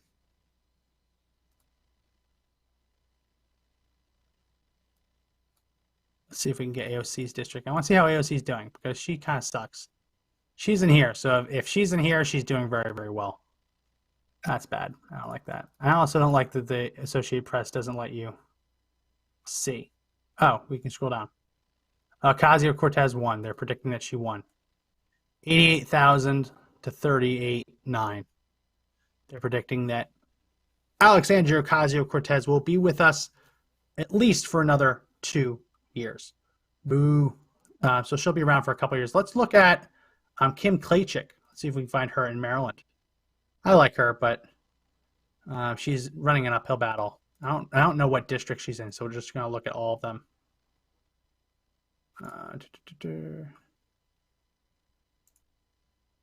Where? Kimberly Klacik. So she is here in District 7. She had that great viral commercial. She is down right now, but they have not called it, so possible. It's she's just going to definitely be running an uphill battle there. So let's go back to show all states. And let's go back to president. Pennsylvania still red, like it. Now Trump's making a little bit bigger of a lead here. This is where Joe Biden underperforming in Philadelphia is going to help Donald Trump be able to pad that lead. Donald Trump doing a little bit better in Pittsburgh, and Joe Biden underperforming in Philadelphia will help Trump pad that lead so that as more Philadelphia votes come in, he's now, 140,000 votes almost ahead, 6 votes ahead with 32% reporting. Listen, that's not we're not going to call it. There's still a lot of votes left out there, but and they haven't even started counting the early votes. That's the problem with Pennsylvania. A lot of these, like Philadelphia, they say they're going to take days to count their early votes. Trump is going to need to run up a huge lead. Because once they start counting those early votes and once they start counting those late absentee votes, that's the problem. Ohio, Trump's still looking good here in Ohio, making up a bigger lead. Michigan, Trump is still ahead in Michigan. This is what's crazy. 35% reporting. Oh, we can't do that. We have to go here for that. Trump is still ahead in Michigan. I thought it would have flipped by now. Let's see how much is coming in here. I hate that they make it so small. Milwaukee, I'm in wrong state. That'll happen. Michigan. Let's see around here. Wayne County. Come on. Wayne County. Yeah, so Trump's actually doing pretty well in Wayne County. 147,000 for Biden, 113,000 for Trump. Let's pull up Wayne County from 2016. Michigan. Not polls, I want results. I hate that Decision Desk makes it so small. Hard to mouse over. Okay, let's go to CNN.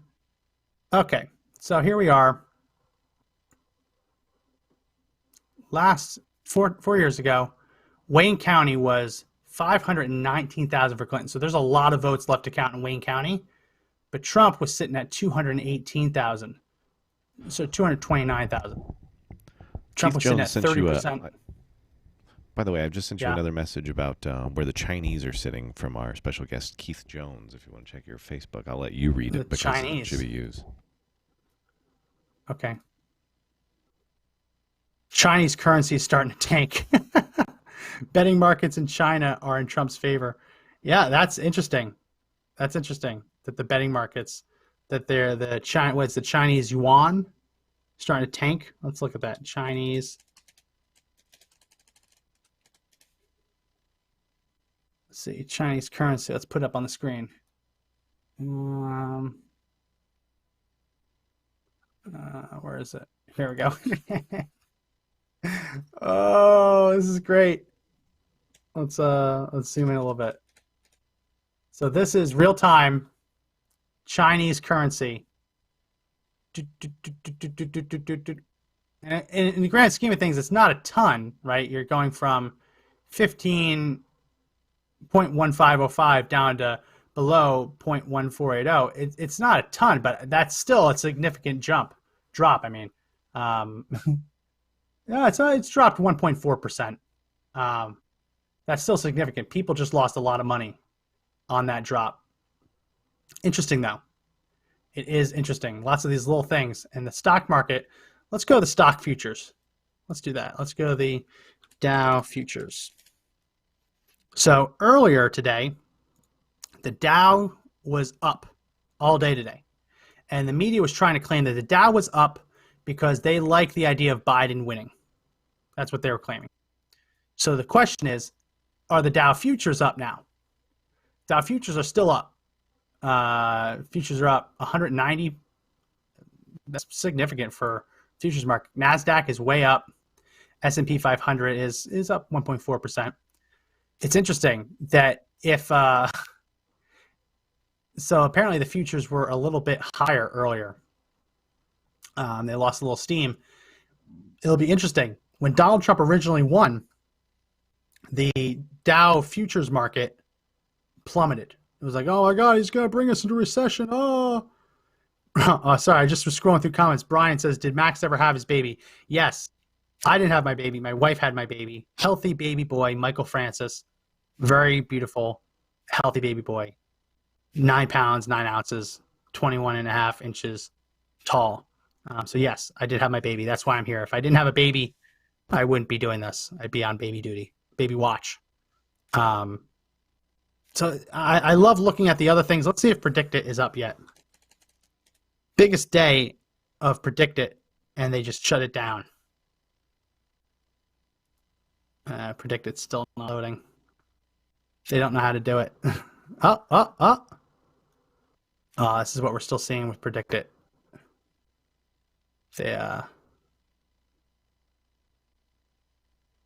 Interesting.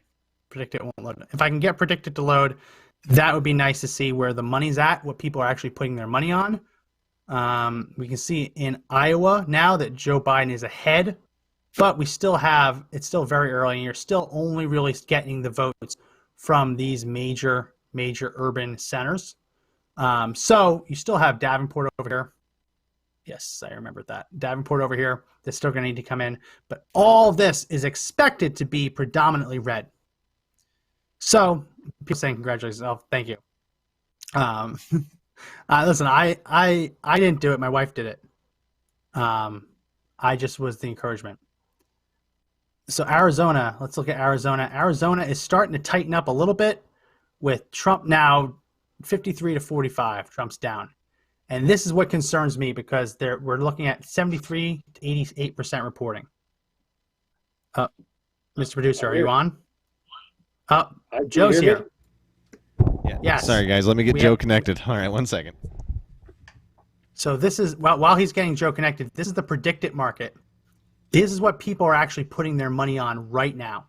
People are betting money that Donald Trump will win Pennsylvania, he will win Michigan, he will win Wisconsin.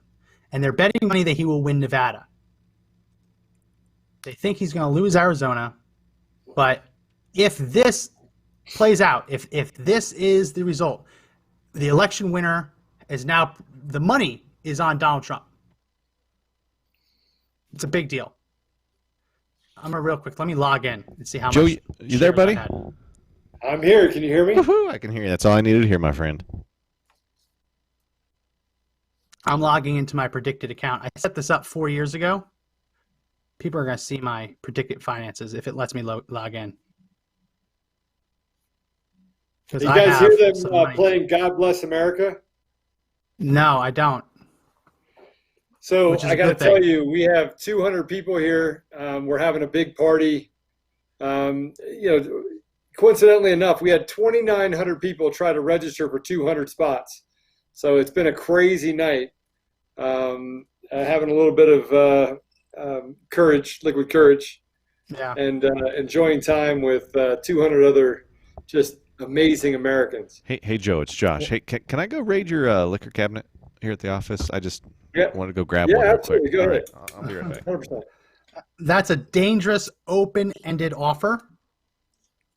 I hope you don't have any of that pappy stuff there. No. He's not here. He's not here. I mean the whiskey, the pappy whiskey, whatever you like to drink. No pappy at the moment.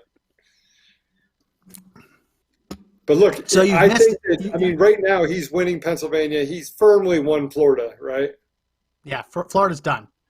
Florida's not even a question. He's won it now by, we can see right there, by over almost 400,000 votes. Florida's out. It's not happening. Texas, he made a comeback. Texas was making us nervous.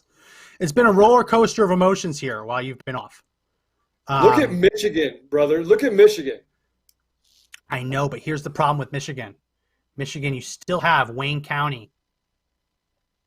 Doesn't matter. Trump is Detroit was actually voting for Trump. Well, Wayne County is Detroit. So Trump is overperforming. We just had the results up there. I guess I can try and put it right back up. Trump is overperforming where he was in I went back to Wisconsin. We've been trying to make this work with all the different websites. It's so hard. So if you look right here, Wayne County in Michigan, in 2016, Hillary Clinton had 519,000 votes. Donald Trump had 228, and that was with 100% reporting.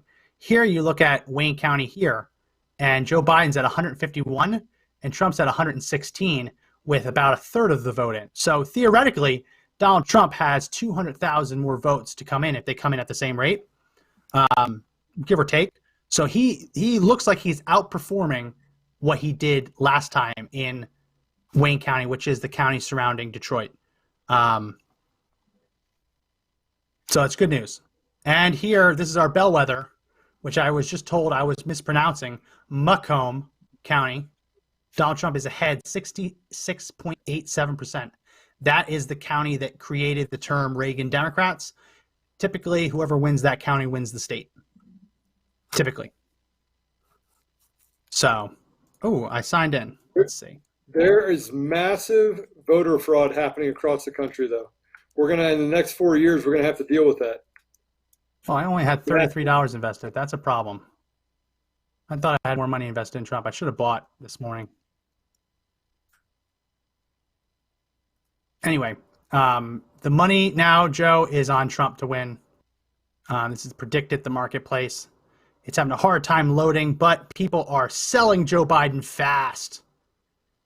Joe Biden was at 70 cents plus.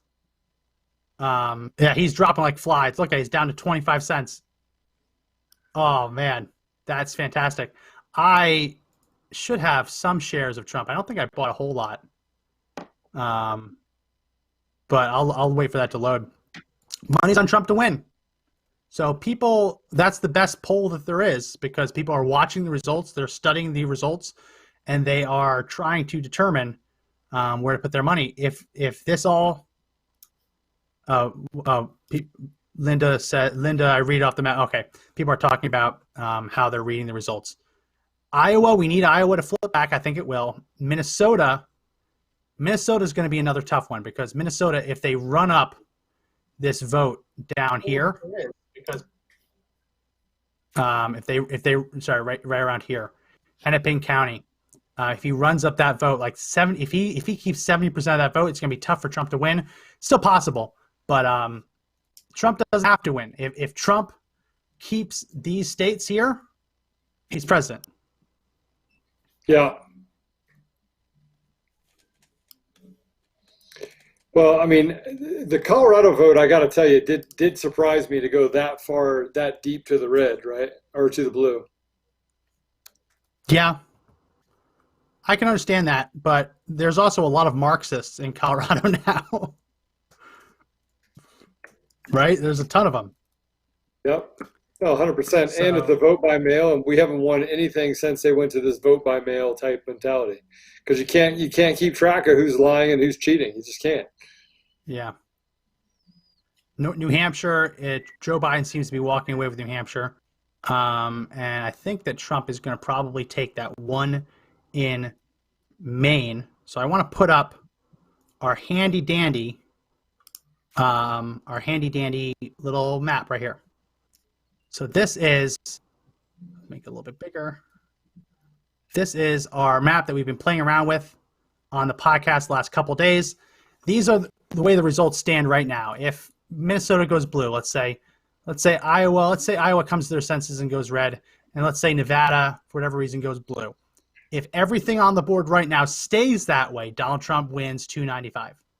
Oh, sorry, let me put 291. Now, still a lot of votes left in Michigan, still a lot of votes in Wisconsin, still a lot of votes in Pennsylvania.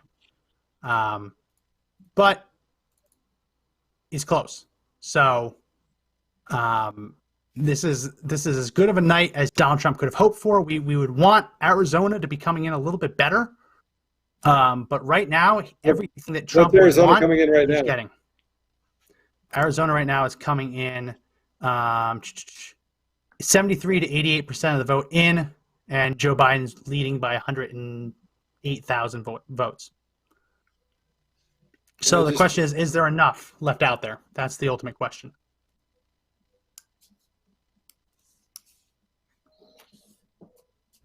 Gentlemen, since it's gone silent, I will just say we do have, Richard on the line wants to talk about how that some people who are Dems are kind of working in polling places and not being as unbiased as they like to be. Okay, sure. You said Richard? Yeah. Yeah, hey. Hey, Richard, how's it going? YouTube. Oh, yeah. How's it going? Yeah. Hey, bud. No, I love watching you guys. Congratulations, Max. I want to say that. Thank you. I'm watching Fox Live, and I've got CNN on one phone. I've got you guys on another phone, and then I got you guys. Well, I'm on the phone with you guys, and then I got you guys on my tablet. And my wife's running you guys. And I've already bounced around, hit share, hit save, hit the thumbs up. I've done everything I can do to help you guys out. I was having problems earlier. I don't know if maybe the signals, the Wi-Fi, whatever. Yeah, I don't know what it was. It was getting a little weird earlier, but it's better now. Thank you. And Mr. Producer, great opportunity for you to use those snazzy graphics.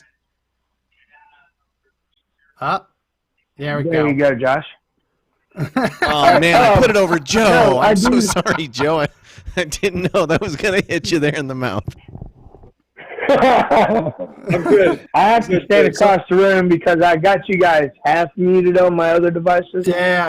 And I don't want a lot of reverb. My dad was a radio operator, which I never told you guys. So I know how to do all this electronic shit. You know the deal. What do you think about these returns so far? I do. I'm not. It's weird. Colorado shouldn't have been because Colorado shouldn't. They projected way too early, but now that it's done called, it's called. I mean, we can't go back unless it's taken to the courts.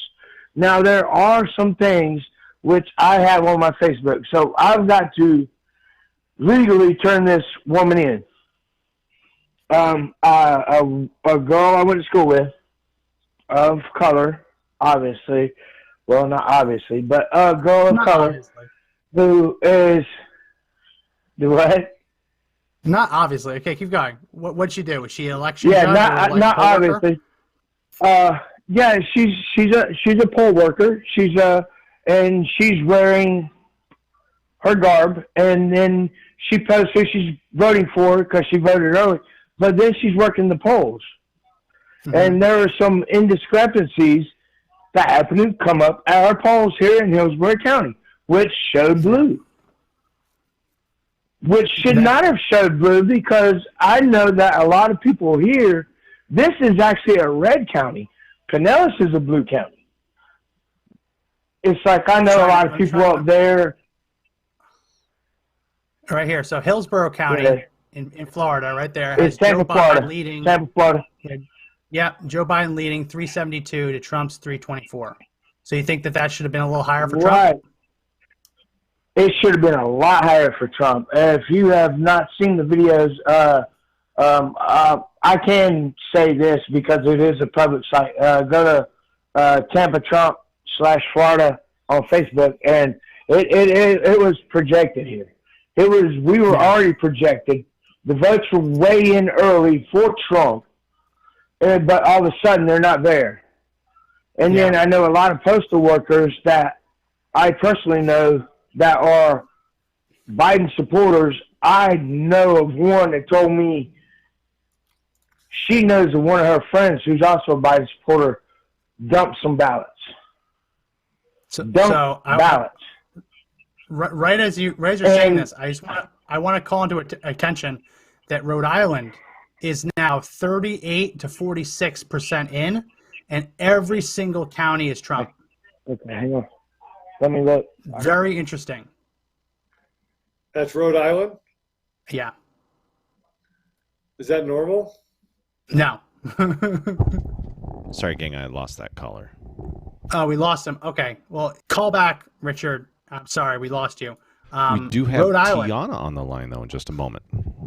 Okay, well, let me just talk about Rhode Island real quick. Rhode Island is showing Trump over Biden, which, again, it's early, 38% to 46% in, but every single one of these counties, Newport's small, I'm not going to say a ton there. Washington is not that big, right? But seeing right here, Providence, the fact that Trump is leading in Providence with with 42 to 52% of the vote in is a big deal. So we're going to watch that because Rhode Island doesn't have a ton of votes, but they do have 4. And if any of these other states start going sideways, Wisconsin, Michigan, or Pennsylvania, those 4 votes could really come in handy. So we have another caller. I don't call Ohio yet because he's up by 4 percentage points. He's up by almost 6, according to this. Let's see how they don't call it. Maybe someone else called it. In. Maybe someone else called it. They're saying it's 87% in. All these websites are all over the place. But we do have another caller. Mr. Producer, go ahead and put her on the line. Hey, you say her name was side Tiana? by side, by the way. What? Hello? Yes. Hey, how are you? Is your name Tiana? Sorry, I could barely hear it earlier. Yeah, Tiana. Oh, how's it going? Where are you calling from? I am currently calling from Georgia. Okay. Me and my husband, we watch you guys. I got my husband on you guys. Right now, he's actually watching you guys from Korea. Oh, wow. Oh, wow. Yeah, he's. What's he doing over in Korea? Is he serving in the armed forces, or are you over there for something else? Yes, he is. Oh, wow. He's serving in the armed That's forces. awesome. What's his name? Uh-huh. What's your husband's What's name? his first name? Jorge. Oh, well, Jorge. thank you for watching, Hey, Jorge. shout out to you. But are your guys' more accurate than ABC? That's my first question. So we are using Decision Desk, and we're using the Associated Press. So we're kind of just going through it on our own, and we're kind of like seeing where the vote is and where the vote isn't. So we're not making any decision calls. We don't have a whole team of statisticians to do that. We're just kind of using these 2 reputable ones and then bouncing around the other ones. So what's ABC saying? Right now, ABC has a lot less on the whole the 270 to win that you guys have on top of your screen. They were going back and forth. One of the people that was talking had said they got a call that Ohio was they were, in the lead with Trump. And they go, well, we're not going to change that yet, which was weird. And I was like, you know what? I'm going to switch over to a place that I trust. So, and I watch you guys all the time. My son watches you guys, and it's great. How old I is love your everything son? you guys are doing. He's 3. Oh, wow. All right. Yeah, I have a son he'll sit there and who's he'll 2 watch years, it 9 with me months. when it So comes on. it's a I also great have age. another question. Do you guys think California is going to flip? I don't think so. I sure hope it I does. love it. But at the I same do time, too, I didn't but- think Rhode Island would be here at red. So anything can happen, I guess. Dude, Rhode Island is Yeah. he's up by 8 points in Rhode Island right now. But here, they've already called it for Joe Biden. That's what's crazy about this. They're calling it for states, and they're not even all the way done with the polling, which is why I'm so confused as to why, he's got these votes and he's got these votes. If it's not at least 70% or more of the votes in, that's what I'm not understanding. Yeah.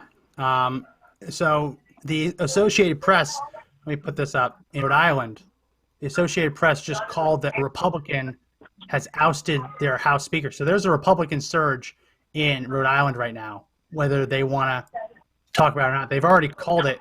They called it the minute the polls ended. It's weird that Joe Biden isn't leading right now. But we'll have to see. We'll have to see. Providence just flipped. That's probably why. So we'll have to see. But it's an exciting night. It was a little bit doom and gloom here for a while, but these states are starting to flip the way we want them. And as we covered it, the people betting money on it, they're betting for Trump to win. So that's better than any pollster, right? Because when a pollster gets it wrong, they get to keep their job. When the betting markets get it wrong, they lose their shirt. So I trust them better than the pollsters. What's your prediction for tonight? Do you think Trump's going to pull it out? I am hoping so. I really don't want a dude that's got, collusion with Ukraine and China up in the office. Yeah, I like my money in my pockets, and I'd rather it not go overseas. That's a fair answer. That's an absolute fair answer. Joe, you got anything to add?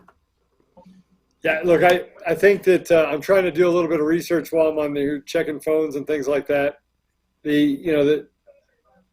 I don't actually know how. I mean, look, you talk about Maryland results. Maryland results are showing that they called it for Biden as well, yet they're ignoring the surges that have happened for Biden in that area. And you'd say, hey, same with Virginia. Like Virginia right now is showing 46 to 52. Trump's ahead with 56% of voting. And you'd say that Fairfax County is not in there, but I'm actually seeing that part of Fairfax County votes are in, right? That part of them are actually reported. Yeah. So, I mean, because they have Virginia as blue right now. Yeah, they do, but it's not, right? And then if you go to Pennsylvania, I mean, he is firmly up in Pennsylvania, and they've already run through all the blue states, or the blue areas. So I'm just trying to figure out with 37% reporting how, he's holding on to the lead and they don't call it for that state. Florida, he's firmly up 3 points right now and climbing with 94% of expected votes reporting. Mississippi, again, there's just certain states that I'm wondering how Trump is up by 12 points, like Georgia, and yet they're saying that with 59% reporting, they're saying that Biden still has a chance to win out of the other 40%. I don't see how you make up 13 points with only 40% of the vote. You'd have to get 70% or 80% of those votes in order for that to happen. Yeah. But those are my only questions. Also, Max, congratulations on your baby. Oh, thank you so much. And I love everything that you guys are doing. Oh, thanks, thank appreciate you. Really do appreciate it. Thank you so much. So here's Fairfax County back in 2016. Hillary Clinton won with 354,000 votes. Donald Trump had 157,000 votes. That was 2016, right? So Hillary Clinton won at 65% to 29%, 354 to 157. You look today, it's 96 to 82. Yeah, I'm telling Donald Trump has a bigger percentage. They've called it early. I mean, they're saying right now that he's going to win, that they're calling it for Biden, but it's not even possible for them to call it for Biden because the numbers aren't adding up. They just aren't. Guys, if I may interject here real quick, Keith Jones just sent a message to me to let Joe know that Lauren Boebert is winning right now. Yeah, Lauren Boebert has actually won. I mean, they're trying not to call that race, but that race is far over. I mean, 61% to 39%. I don't know how he comes back from that, or she comes back from that. I don't think that's possible. CNN has walked back calling Virginia. Yeah. So they walked Look, Virginia is not. I'm telling you right now. I told you before that they were going to take Virginia. We had that call today. I said, listen, I'm telling you right now, Virginia is not off the table. I've been having conversations with people all day in Virginia. Even at the polling place, I'm telling you right now that Virginia is not off the table. They're pulling it back, and they should pull it back because all the votes coming in for Trump are literally showing that he's going to win the state and win those 13 electoral votes. So Fairfax is saying that they have just started to count absentee ballots and the ballots submitted in drop boxes, and they don't expect to have them done for 3 to 4 days. Yeah, but Trump is up way further. I mean, way They won't further. start counting it. They say they won't start counting it until tomorrow at the earliest. Well, So who's going to watch that? Who's going to watch it? Who's going to watch them actually do these counting? Well, who's going to watch it? I mean, that's the problem, is that they're a bunch of freaking liars, a bunch of freaking thieves. They can't win it the right way, so they got to cheat in every which way possible. We've been hearing about it all day, Max. All day we've been hearing about people lying and cheating and stealing ballot boxes, stopping people from voting, bringing down the voting machines in Scranton, bringing down the voting machines in Brooklyn, right? I mean, I've never seen anything like Terry it. McAuliffe. Blatant amount of just garbage. Here's Terry McAuliffe. 30 minutes ago. Please stop calling me. Let me move it so it can actually be in screen. Please stop calling me about Virginia. They have not counted the 2.7 million early votes. They'll all be in by 11, and we will win big. That's what they're saying about Virginia. So they're saying that they have not counted the early votes yet in Virginia, and they expect there to be plenty of Democrat early votes. That's their argument. I mean, to call it should have been called, because you can't call it based on votes that have not been tallied yet. No.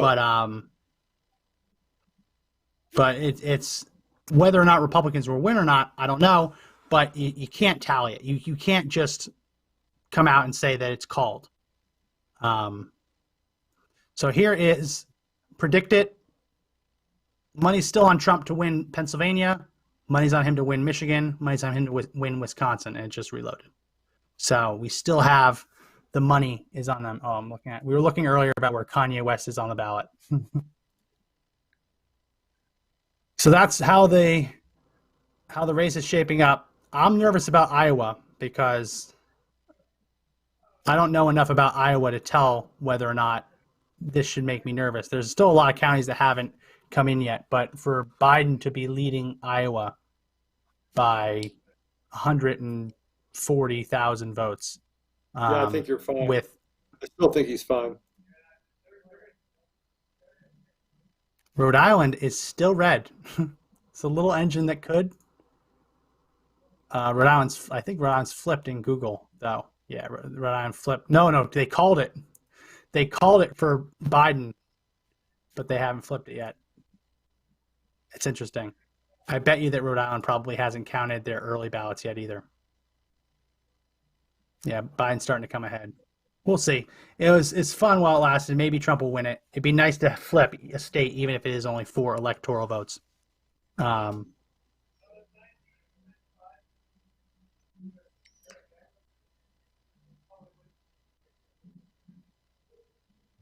the silence is deafening, gentlemen.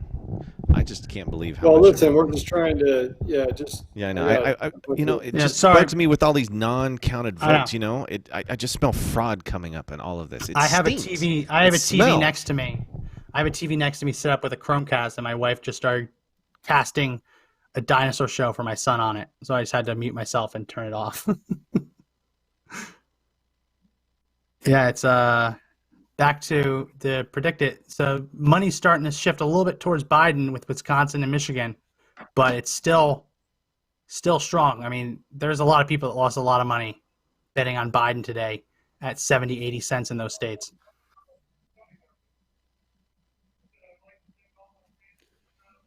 So let's go around the map. Colorado's done, unfortunately. Just aren't enough votes. There aren't enough Republicans in Colorado anymore. Well, there are enough votes. That's what the whole thing is. What percentage is actually reporting? 78 to 89%. I was looking at it, and only with this, 1.5 to 1.1 million votes. I mean, I don't know, man. don't know. Everyone, hit that share button. We want to make sure that we get this channel up. We were close to 300 earlier. Hit that share button. give us a thumbs up, give us a like, hit the subscribe button, hit the bell for notifications. Lindsey Graham is taking a victory lap on Fox News. That's nice to see. Even though I think that he's a rhino. He's absolutely a rhino. Still good to see Lindsey Graham. Still good to see that he is not going to be defeated. Let's look at the Senate. Let's take a little time to look at Senate races. John James putting together a what seems pretty comfortable 11% lead with between 40 and 47% of the vote in. That's a pretty comfortable lead for John James. Let's see. They haven't actually called it yet. No, they won't call it. They won't call that until it's over. Because Michigan's playing the same game as Pennsylvania, saying they're going to need extra time to count their ballots. But, I mean, the interesting thing is Macomb County, Trump winning big. That's the bellwether. We look here at Wayne County. Yeah, now Biden does not have the support in Wayne County that he needs to carry Michigan. Unless something changes, unless the last 2/3 of the vote are significantly Biden, he doesn't have the votes. He does not votes. I want to know what the Trump team is saying. Let me see. Joe, you talk for a little bit. I've been talking for the better part of 3 hours. You talk for a bit. Fill up the dead air time. I'm going to try and find some Trump campaign officials giving us some comments. So I'm going to give you the floor right now. All right, guys, listen. I'm actually looking through, and I can't share my deal, but I'm just looking through some of the stuff like the things that they put for ABC. I find it interesting. They say they have 2.7 million absentee vote ballots that they haven't actually returned in Virginia, and we'll be just fine. That stuff scares me. Who gets to actually watch that stuff happen? Pennsylvania, Trump is firmly in the lead. He's 15 points ahead with 41% of people voting. I don't see how he can come back from a 15-point deficit with nearly 1.6 million people that have voted for Trump and 1.2 for Biden. More importantly, I think that the thing that bothers me is that there's this many stupid people in our country that would vote for a buffoon that doesn't even know how to finish a sentence, or thinks that he's a grandma, or thinks that, I'm Jill's husband. It's sad to feel like half the country really just wants to destroy the country, right? So this is what we're dealing with right now. This is what we're dealing with. So ABC News has us at 114 Donald Trump, 113 Biden. Again, we don't have Nevada, California, Oregon, Washington, or Idaho. I assume we'll take Idaho, right? We not take Idaho? Yeah, we'll take Idaho, no problem. Montana's weirding me out. It's going to be okay in Montana. Hey, guys, I got a quick interjection here. Keith Jones just hit me with another one. Colorado has decided that we will enter the National Popular Vote Compact. That to me is insane. It's insane. That was on the ballot? I voted that down so fast. People do not understand the tyranny of the majority. I live in a representative republic, not a democracy. Period. In stop. Wow. So Joe Biden somewhere along the line got 187 votes. I think they just called it for somebody else, probably California, without even being there. Probably California. Let's see if we can pull up some of these ballot measures for Colorado. So Colorado ballot measures. Amendment to require citizenship to vote. That looks like it's going to pass. Local gaming looks like it's going to pass. Repeal property tax assessment rates. Looks like banning late-term abortions. Well, this is odd. They just flipped Maryland results. It was that Trump was in the lead. Now Biden's in the lead with 10% of the votes reporting. Trump's not going to win Maryland. What's that? Trump's not going to win Maryland. No way Trump wins Maryland. I'm shocked that he's still holding on to the lead in Rhode Island. I don't understand how that's happening. But it is. So we'll see if that holds. Montana just went red if you guys hadn't reported that. Yeah, I saw that. Montana just flipped finally to red. That's good news. I'm trying to see if anyone's talking about what's going on in Rhode Island. Fox just gave Um, California, Oregon, and Washington to Biden without even bothering putting up the vote totals. So that's pretty Yeah, California, Oregon, and Washington, they're going to go blue. We know that Maybe. they're going to go blue. How do we know that? I mean, how can you We know call that how- without one vote being counted? Not one vote So counted. the way they call it, is they have exit polling that they look at, and the exit polling, if the exit polling is showing enough Democrats voting, then they say they're comfortable with saying that it's going to be a Democrat state, and they only are able to do that when they know that it's California, like New York. It was way too soon what they did with Virginia, but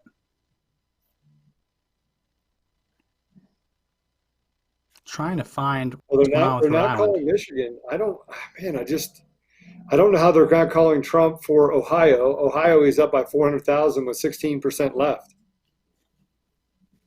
The only reason they wouldn't call it is that they think that they have absentee votes, mail-in votes that they need to wait for.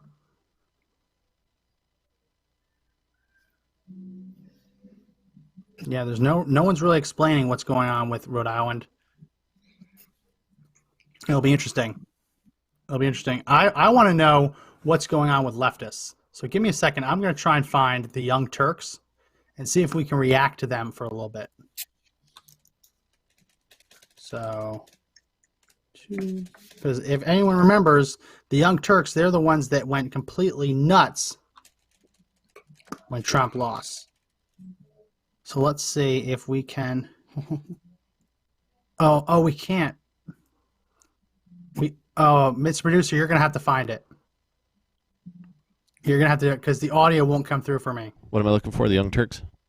Yeah, Young Turks. He's freaking out. This is great. Oh, that's great. What is? Oh, they're freaking out. He's yelling at Democrats, and all Trump supporters are in the comment section. If a consultant ever said, "Don't seem angry," I'd fire them on the spot. That's what. We got it coming. Yeah, Working on it. All right. Yeah, no, the Young Turks are freaking out. They're so pissed. Oh, this is great. Melinda's saying, can we win? Yes, we can win. Wisconsin has to hold. Michigan has to hold. Pennsylvania has to hold. If everything that's red right now holds, we win. And then Rhode Island would be a nice little present. We win by all of these results holding. Now, Pennsylvania, Trump's running up a pretty big lead in Pennsylvania. This is like a comfortable lead in Pennsylvania. Yeah, Now, somebody's the problem out is- there actually. Hey, I'd love to problem is- stay with you, Max, but I can't. So you're going to have to take over. I've got 200 people here, and my Okay. phone's blowing up actually where I am, huh? Okay. Maybe you can put on a collared shirt. You know, I'm not class putting on up a the joint. collared shirt. I'm here having a party. Why would I put on a collared shirt? You want to get on video? All right. So it's just me on video. All right. Hey, listen, you hold down the fort. For all of you out there, God bless. Listen, you maintain those prayers. Yeah. We're going to need all of them, right? Yeah. All right. Go have fun. Bye, Joe. All right. See ya. Thanks, guys. All right. We are now. I've got 3.5 the Young hours in. Turks. How do you want this? Because if we play them, are they going to take us off the air? Or are they going to be like, oh, copyrighted material? I would make it. It can't be full screen. Make it cropped, so it can fit right over this whole thing, and then let's watch a little bit of it because they're freaking out. We'll go through a couple different leftists. Melinda, I am using the Decision Desk map. Decision Desk HQ. That is the friendliest map for our purposes. Ohio is. I can't believe they haven't called Ohio. I can't believe they haven't called North Carolina yet. Can't believe they haven't called Georgia. Josh, do we have that Young Turks? Here we go. correct answer is no, you don't remember that. Because no strong Democrat is allowed on TV, is allowed within the Democratic Party. They're all taught civility, compliance, and utter contemptible weakness. So he That's my is take on it. complaining that they didn't actually run a real Democrat. TYT.com/join. Let's build a giant army, run over the rest of the media so that we could run over the corporate Democrats so we could run over Republicans. That is the logical thing to do. You're never So that's their plan. go along with the weak cowards. They're going to run over the media. They're going to take down the media. They're going to take down the Democrat establishment. And then they're going to take down Republicans. That's their plan. This is the most amazing of my lifetime. That's why I can't wait to Oh, talk is to you it? guys Is about an it. ad? Not just on air, but because of aspiration. Are they serving we us have an a private ad? conversation with 4 of you if you have an aspiration account after the.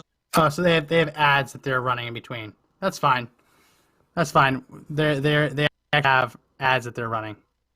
We can come back to them in a second. Keith Jones keeps hooking us up all the time. Fox has called Idaho. Biden takes California, Oregon, Washington. No reporting on Doug Jones in Alabama. Yeah. Fox is talking about John James in Michigan, and Fox just called Florida. That's good. They're behind the 8 ball on that. Right now, the Young That's good that Turks they called have Florida. their stars on. Do we want to watch them talking to their stars? Ooh, there's Edward Snowden and stars? everything. Really? Yeah, sure. Let's. Of a system of I justice don't want to watch that. No, I don't want to watch that. I don't want to watch that. Let's look at Reddit. Reddit's fun, right? Anyone who doesn't know what Reddit is a message board that allows you to. It's basically a message board where you can talk about anything you're interested in, and the biggest like group of scummy liberals is on a subreddit called Politics, and it might as well be a subreddit just called Democrats, because it actually isn't about politics, it's just about Democrats. So this is if we're going to mine for some salt, again, night's not over, but if we're going to do some salt mining, this is where we'd be able to mine some salt. So let's look. Desperate for youth to turn out now, ain't ya? Should have voted Bernie. Huh. Even if Biden wins, the Senate is looking bleak. So Trump is ahead in Pennsylvania, Michigan, Wisconsin. What a joke. So Senate seems like it'll be GOP controlled even if Biden wins. So much for packing the courts. Gotta make sure you download Flappy Bird. They're taking off the App Store again. Why is everyone freaking out? We knew there would be a red mirage and the Dem vote would come later. Yeah, that's what they want. So why does it take Pennsylvania 2 days to count 300,000 mailed-in votes, but can count today's vote in a few hours? Y'all, it's still way too early to be freaking like this. It's going to be a long night. Oh, I told everyone to have a plan for when the Republicans steal the elections. Everyone downvoted me. Nobody had a plan. What does Biden need desperately to get to 270? I see that he's sitting at 207. I'm drunk but sober enough to delete several comments before posting them. We'll see if that holds up. Trump joined Florida. Ruh-roh. Just FYI, Susan Collins holds her Senate seat in Maine. Democrats aren't going to flip it, basically, which ruins Joe Biden winning anyways. Oh, man. It was always, this is from 538, this is from Nate Silver. It was always a long shot that a winner would be declared tonight, but now it looks like we might not even have a good idea who's won when we go to bed. Georgia has had enough problems that it seems like it will be impossible to project tonight. Really? North Carolina looks close enough that it might come down to late arriving ballots. That's the bullshit. And we've long known that results in Michigan, Pennsylvania, and Wisconsin won't be final for a day or 3. Oh, of course. Ultimately, I think the presidency comes down to those 3 states, which unfortunately we won't know the least about right now. They're already hedging that they're going to need those late ballots. Unbelievable. Is it me or is Wisconsin looking extremely poorly? Biden is effing blazing. We need in Arizona. There are big areas of Pennsylvania that have already said they're not even starting to count mail-in ballots until tomorrow morning. Michigan couldn't start until yesterday. We won't know the count. Okay, yeah, fine. Hey, Max, we have a caller if you want him. Yeah. Oh, sure, yes. Yeah, we've got Rex from here in Colorado, and he wants to talk about that national popular vote thing. Let me get you going. Oh, sure thing. Hey Rex, you're on the air. How's it going? Oh, Rex, can you hear me? Yeah, I can hear you. Can you hear me? Yeah, how's it going, Rex? It's good. Congratulations on your baby. Oh, thank you. I wanted to He's talk super about cute. the national popular vote, Okay. and I wanted to ask, what are the implications? So in the next election, what does that mean for Colorado? So my understanding, and I can pull it up right now, my understanding is that there have not been enough states to ratify it to make the pact binding. So I don't want to get that wrong because I haven't looked at it in a while. It's the National Popular Vote Interstate Pact. And let me see how many, I think Wikipedia would probably be the best bet for here. So we put this up on the screen.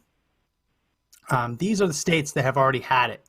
And in order for it to go into effect, you need to have the majority, the states that agree to it have to have 270 electoral votes. So in order to change how you vote for the Electoral College, you have to have the majority of the Electoral College. So right now, as of today, you have Oregon, Washington, California, New Mexico, Colorado, Illinois, basically the cast and characters that you assume, right? You still have Ohio, Pennsylvania, Virginia, and South Carolina that have not actually ratified it. I can't imagine South Carolina would. So until it gets ratified, and even if all of those yellow states right there, even if all of those yellow states, Ohio, Pennsylvania, Virginia, and South Carolina, even if they did ratify it, you'd still be short of the 270 you'd need for it to go into full effect. So right now, that doesn't mean, it doesn't change anything. Now, if they were to get the extra 14 electoral votes to make it go into effect, that would change things. And then what you'd be looking at is no matter who Colorado voters voted for, whoever won the national vote would get Colorado's electoral votes. I believe that's how it would work. But right now, nothing. But Colorado brings them closer to getting that magic number of 50% of the Electoral College. Okay, so another question onto that. Say that there's enough states to ratify the national popular vote. Would then we have some sort of split system where some states are electoral votes and some states are national popular vote? Or does it automatically go to every state is national popular? No, it would only go to the states that have ratified it. So what you'd have is other states choosing their how their electoral votes are assigned based on their popular vote within the state. But you'd have any state that signed up to the pact, they would be the ones giving their votes to whoever won the national popular vote. So it's no surprise that California, New York, New Jersey, that they're part of this, Illinois, they're part of this. They're the ones that run up the biggest popular vote totals in the elections. So it's a good question. If you're not part of the pact, you would not be bound to the pact. It would just be to make the members of the pact make it binding within it. Okay, thank you so much. And I'm really enjoying the show, and you have a great night. Oh, thank you. I appreciate it. Yeah, it's scary. It's scary stuff. National popular vote, this idea that you could live in a state, you could vote, and even if your state wanted it one way, they would give it the other way based on how someone in California voted. I mean, I know that people in California are starting to move to Colorado, but this is insane. I mean, to literally have Colorado vote however California, New York, Illinois, and New Jersey want, that just seems like it's nonsense. But that is what Democrats want to do. Let's look back at the board. Nevada is not in yet. Let's see if Nevada is in on this one. Nevada is not in yet. Let's see how our buddies are. Oh, so Joe Biden took the lead in Rhode Island, unfortunately. So hopefully, I would love for Trump to flip Rhode Island. I think that'd be so fun. But Biden has taken the lead in Rhode Island. Trump is running up a bigger lead in Michigan. He's now with 44% reporting. He is now up by 11.6%. Wisconsin, it's a little bit smaller of a lead, but he's still packing it on. Ohio, they should just call Ohio at this point. And Pennsylvania, he is now up 13%. He has to run up that total. Let's look up while we're talking about this. Let's run up Pennsylvania's mail-in. I want to see how many mail-in ballots Pennsylvania has. Let's see how many. What's crazy is that Pennsylvania is going to let you turn in a ballot 3 days after the election. So the challenge is that Pennsylvanian Democrats have turned in 3 times mail-in ballots as Republicans. So there's been 2.5 million mail-in ballots cast in Pennsylvania. 586,000 were from Republicans. 1.6 million were from Democrats. So Donald Trump, theoretically, and this is where it gets really screwy, Donald Trump would need to end tonight with 1.1 million, give or take a few 100,000, which is going to be hard for him to do, right? That's not going to be easy to do in Pennsylvania. But the good news is he's continuing to rack up the votes. It's entirely possible that he can get up close, and then it's a matter of how many of those Democrat votes are for Biden, right? But there's going to be legal challenges. Remember, one of the real problems with voting by mail is the risk of spoilage. So if you go and vote, right, and you pull the lever and your vote's counted, or however you do it, when you vote, it's done. You voted, right? If you vote by mail, there's all different ways that your ballot can be tossed out. If your signature doesn't match, you can be tossed out. If in California you send back what's called a naked ballot, so in California there's 2 envelopes. There's the mail envelope that they send you, there's a secrecy envelope, and then the ballot. Fill out your ballot, make sure it's completely done right. You put it in the secrecy envelope. The secrecy envelope goes in the mailing envelope. You seal it all, send it out. Ballot shows up without being in the secrecy envelope, it's spoiled. It can't be counted, right? So the risk, I've seen some estimates that 3% of mail-in ballots end up getting spoiled. That's the risk. When you send everyone to go vote by mail, the risk is 3% will be thrown out. So in a world where you're talking about 1.6 million, that's a ton, 1.6 million ballots, you're talking about a pretty significant number of potentially spoiled ballots. Max, real quick, Keith Jones just said that Doug Jones is out. It was just called net Senate gains back to 0. Yes, so Democrats now need, other than everything that's already been called, they need 4 more. So Arizona, I'm sad about Arizona. I hope that Donald Trump can find an extra 200,000 votes in Arizona, but it doesn't look like that would happen. Who knows? Maybe it will. Definitely sad about Arizona. I'm really concerned that Donald Trump will not run up a big enough total in these Midwest states to account for that mail-in vote that they haven't even started counting yet. I'm very concerned about that. I'm very concerned about the funny business in Georgia where they're saying that now pipes have burst and they're going to have to take longer to count certain ballots. Texas, I'm happy that Texas stayed red. I never really had a doubt in that. Can't believe they haven't called it yet, but that's their business. Can't believe that the AP hasn't called Florida yet. Seems crazy. But, I mean, these are, James says with the spoilage, just 48,000 votes that could be lost. Yeah, it is. And in a situation where we know that Democrats are not all supporting Biden, it could definitely lost them. So I'm nervous about Pennsylvania because there's so many ballots out there. And they're going to keep taking ballots in after the fact. Donald Trump has to go in there tonight and say any ballot that is not in the actual election offices by tonight, thrown out. You can't count it. You can't count a ballot that comes in the door tomorrow. Come on. How does that happen? And you have to have lawyers there fighting every single ballot to make sure that they followed all the rules. Listen, you want to do absentee ballots, you want to do mail-in ballots, you better be willing to risk spoilage. Trump now up 540,000 votes. 440,000 votes in Pennsylvania. Listen, if he can run up that vote total, it's entirely possible. He gets to, imagine he gets to 1.6 million votes up. Only 47% reporting. Imagine he gets that high and all of a sudden it just doesn't matter because there's not enough Democrat votes. That's what you want, right? And Zach, you're right. Not all registered Dems will vote for Biden. That's true. That's absolutely true that not all Democrats will vote for him, but the majority will. And as we've seen with Trump, not all Republicans will vote for Trump either.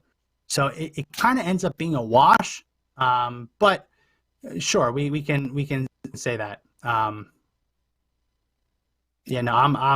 very scared for Pennsylvania. But Trump's doing everything he can. He's doing everything he said he was going to do, which is running up that vote. Listen, he's approaching now 500. He's approaching 500,000 votes up. Max. Ohio just Keith got called? Yeah. Max, Keith Jones just let us know that Arizona has been called for Biden, according to Fox. Yeah. That's a shame. That's a shame that Fox called Arizona. It's a shame, but listen, it wasn't in the cards. Democrats did what they needed to do to pull it out. I had hoped. Donald Trump said the Trump campaign said they were very hopeful about it, but I guess it just wasn't in the cards tonight. And the problem with that is that they're probably going to get the Senate seat, I would imagine, there as well. Yeah, Mark Kelly's up 11% on the Senate. That is ridiculous because none of the polls said that Biden was up 11. None of the polls said Biden was up by 8.5. I mean, that's a pretty significant change from the polling that had Donald Trump had it tied or Donald Trump up by 1. Really, really interesting. Really is also a shame in New Mexico. I know New Mexico still has a lot of votes in. 7% might not seem like that close, but that's pretty close, all things considered, in New Mexico. Iowa's getting a lot closer now. A lot closer. Minnesota, yeah, Trump is way down in Minnesota. I don't even know if he can. There's Kanye with his almost 6,000 votes. Let's see where the votes are coming in Minnesota. Wow, the unbelievable. The Libertarian got one of the votes, won one of the counties apparently. That's crazy. So right down here and right up here is where Biden's strong point is going to be. Hennepin County, that's where he's running up. He's running it up right here. That's where he's going to be running up his vote totals. 500,000 votes right there. That's why you're seeing him up by Donald Trump. I don't know if there's enough votes everywhere else to make up for that. That's a lot of votes. That's Ilhan Omar operation, right? That's going door to door and getting all those votes.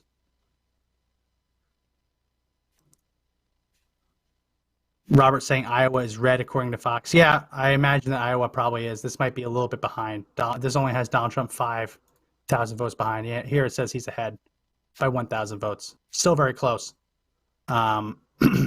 So let's play the game. Let's play the 270.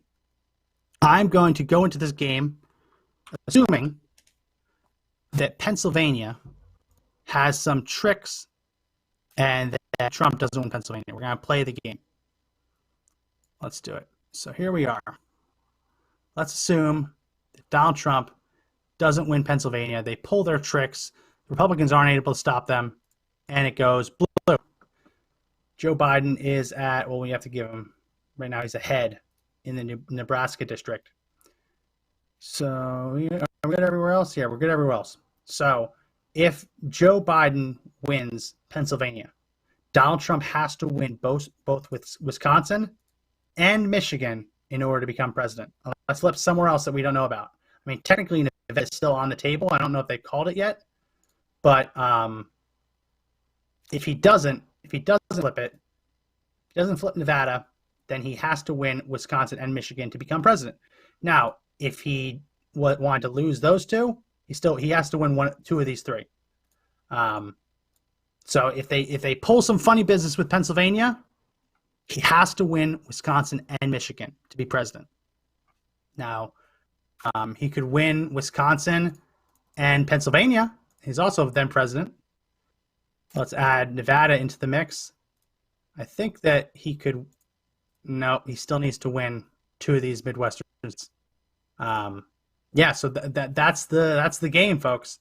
It's Trump has won everywhere we told him that he needed to win, except for Arizona. Oh, sorry, we have to add Alaska. That's why it was coming in weird.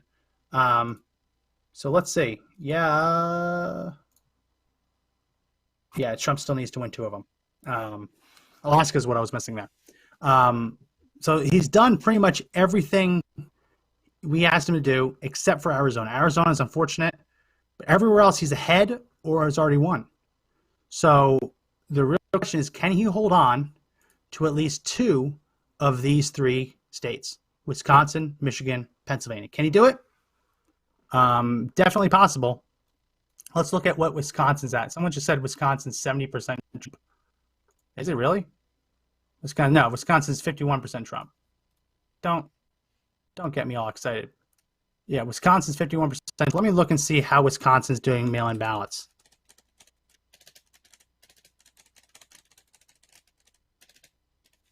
So Wisconsin, the deadline now is they're already passed. They're not going to take any longer any new mail-in ballots in Wisconsin. Their court order, Supreme Court upheld it. If it isn't already in, it can't get there. Done. If you didn't fill it in on time, you didn't get it done. Wisconsin's saying that their vote counting will take longer this year. That's what they're saying. Saying, warning, it's going to be taking longer, and the unofficial results will not be available until the next morning. They're saying it doesn't mean there's something wrong. It just means that they don't know. So 1.9 million people turned in an absentee ballot already in Wisconsin. That's where the screwiness gets in, right? That's where it starts getting real screwy. Even if Trump's winning right now, 1.9 million people. Let me see if they have it broken down.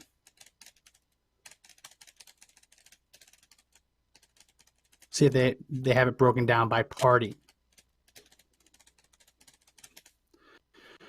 Let's see.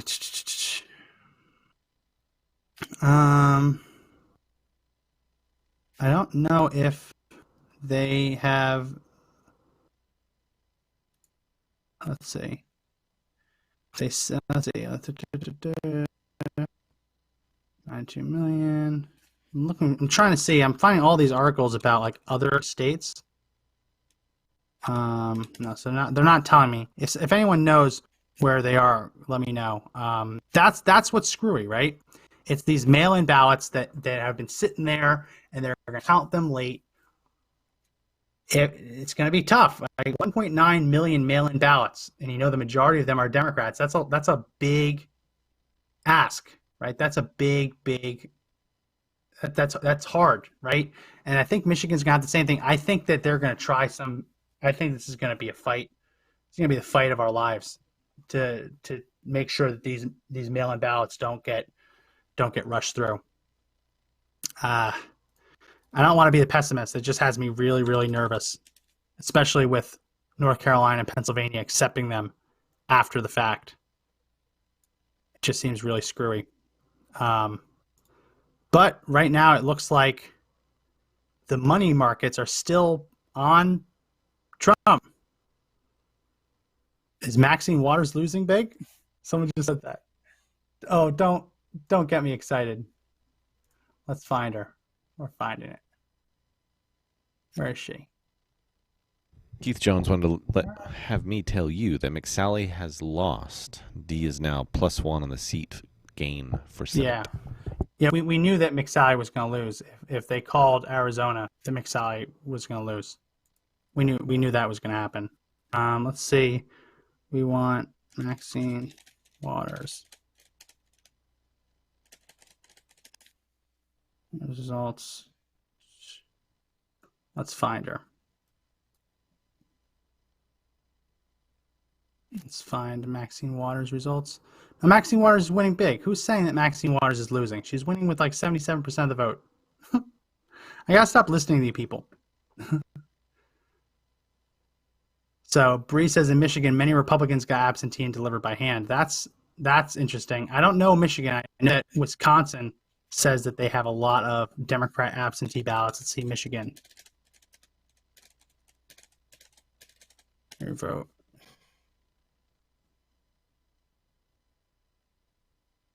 So apparently, I don't know whether Michigan has already counted them. That's the thing. Michigan says that they've had 3 million ballots were already cast. I don't think we're up that high. I don't think they've started counting them yet.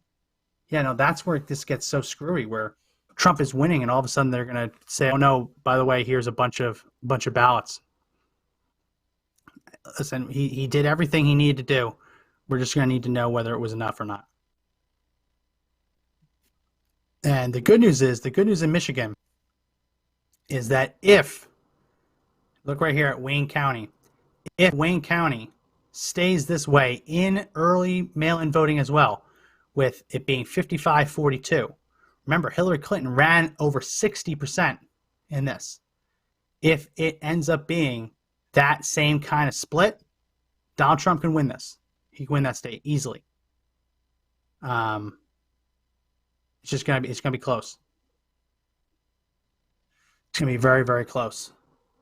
Let's see how we get out of here. So I want to stay on until we can see what's going on with Nevada. I don't know why Nevada hasn't released yet. Let's see, Nevada.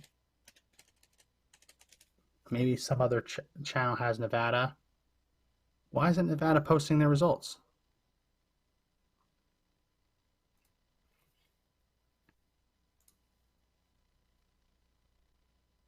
I don't know why Nevada's not posting their results. This is I'm sure there's a reason. There's always a reason. No results from Nevada yet.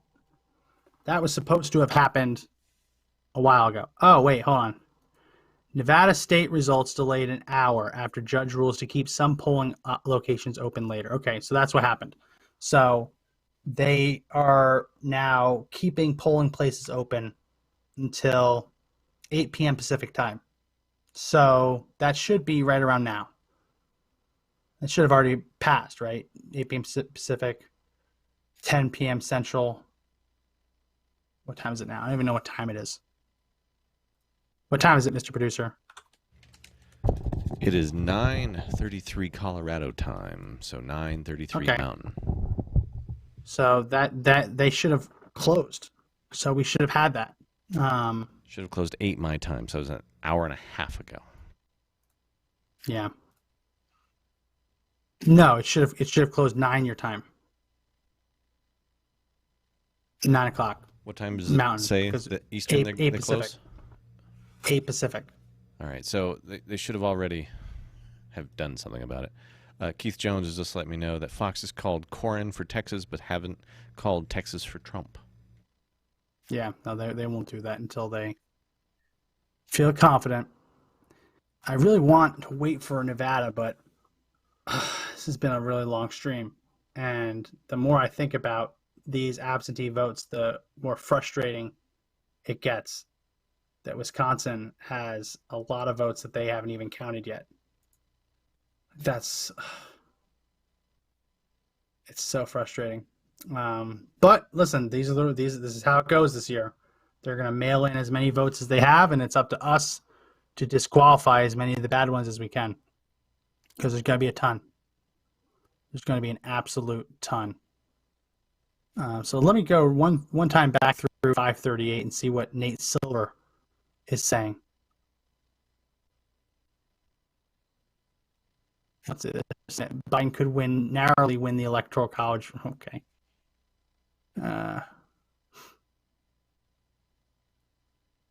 So one of the challenges is that a lot of Pennsylvania has not reported.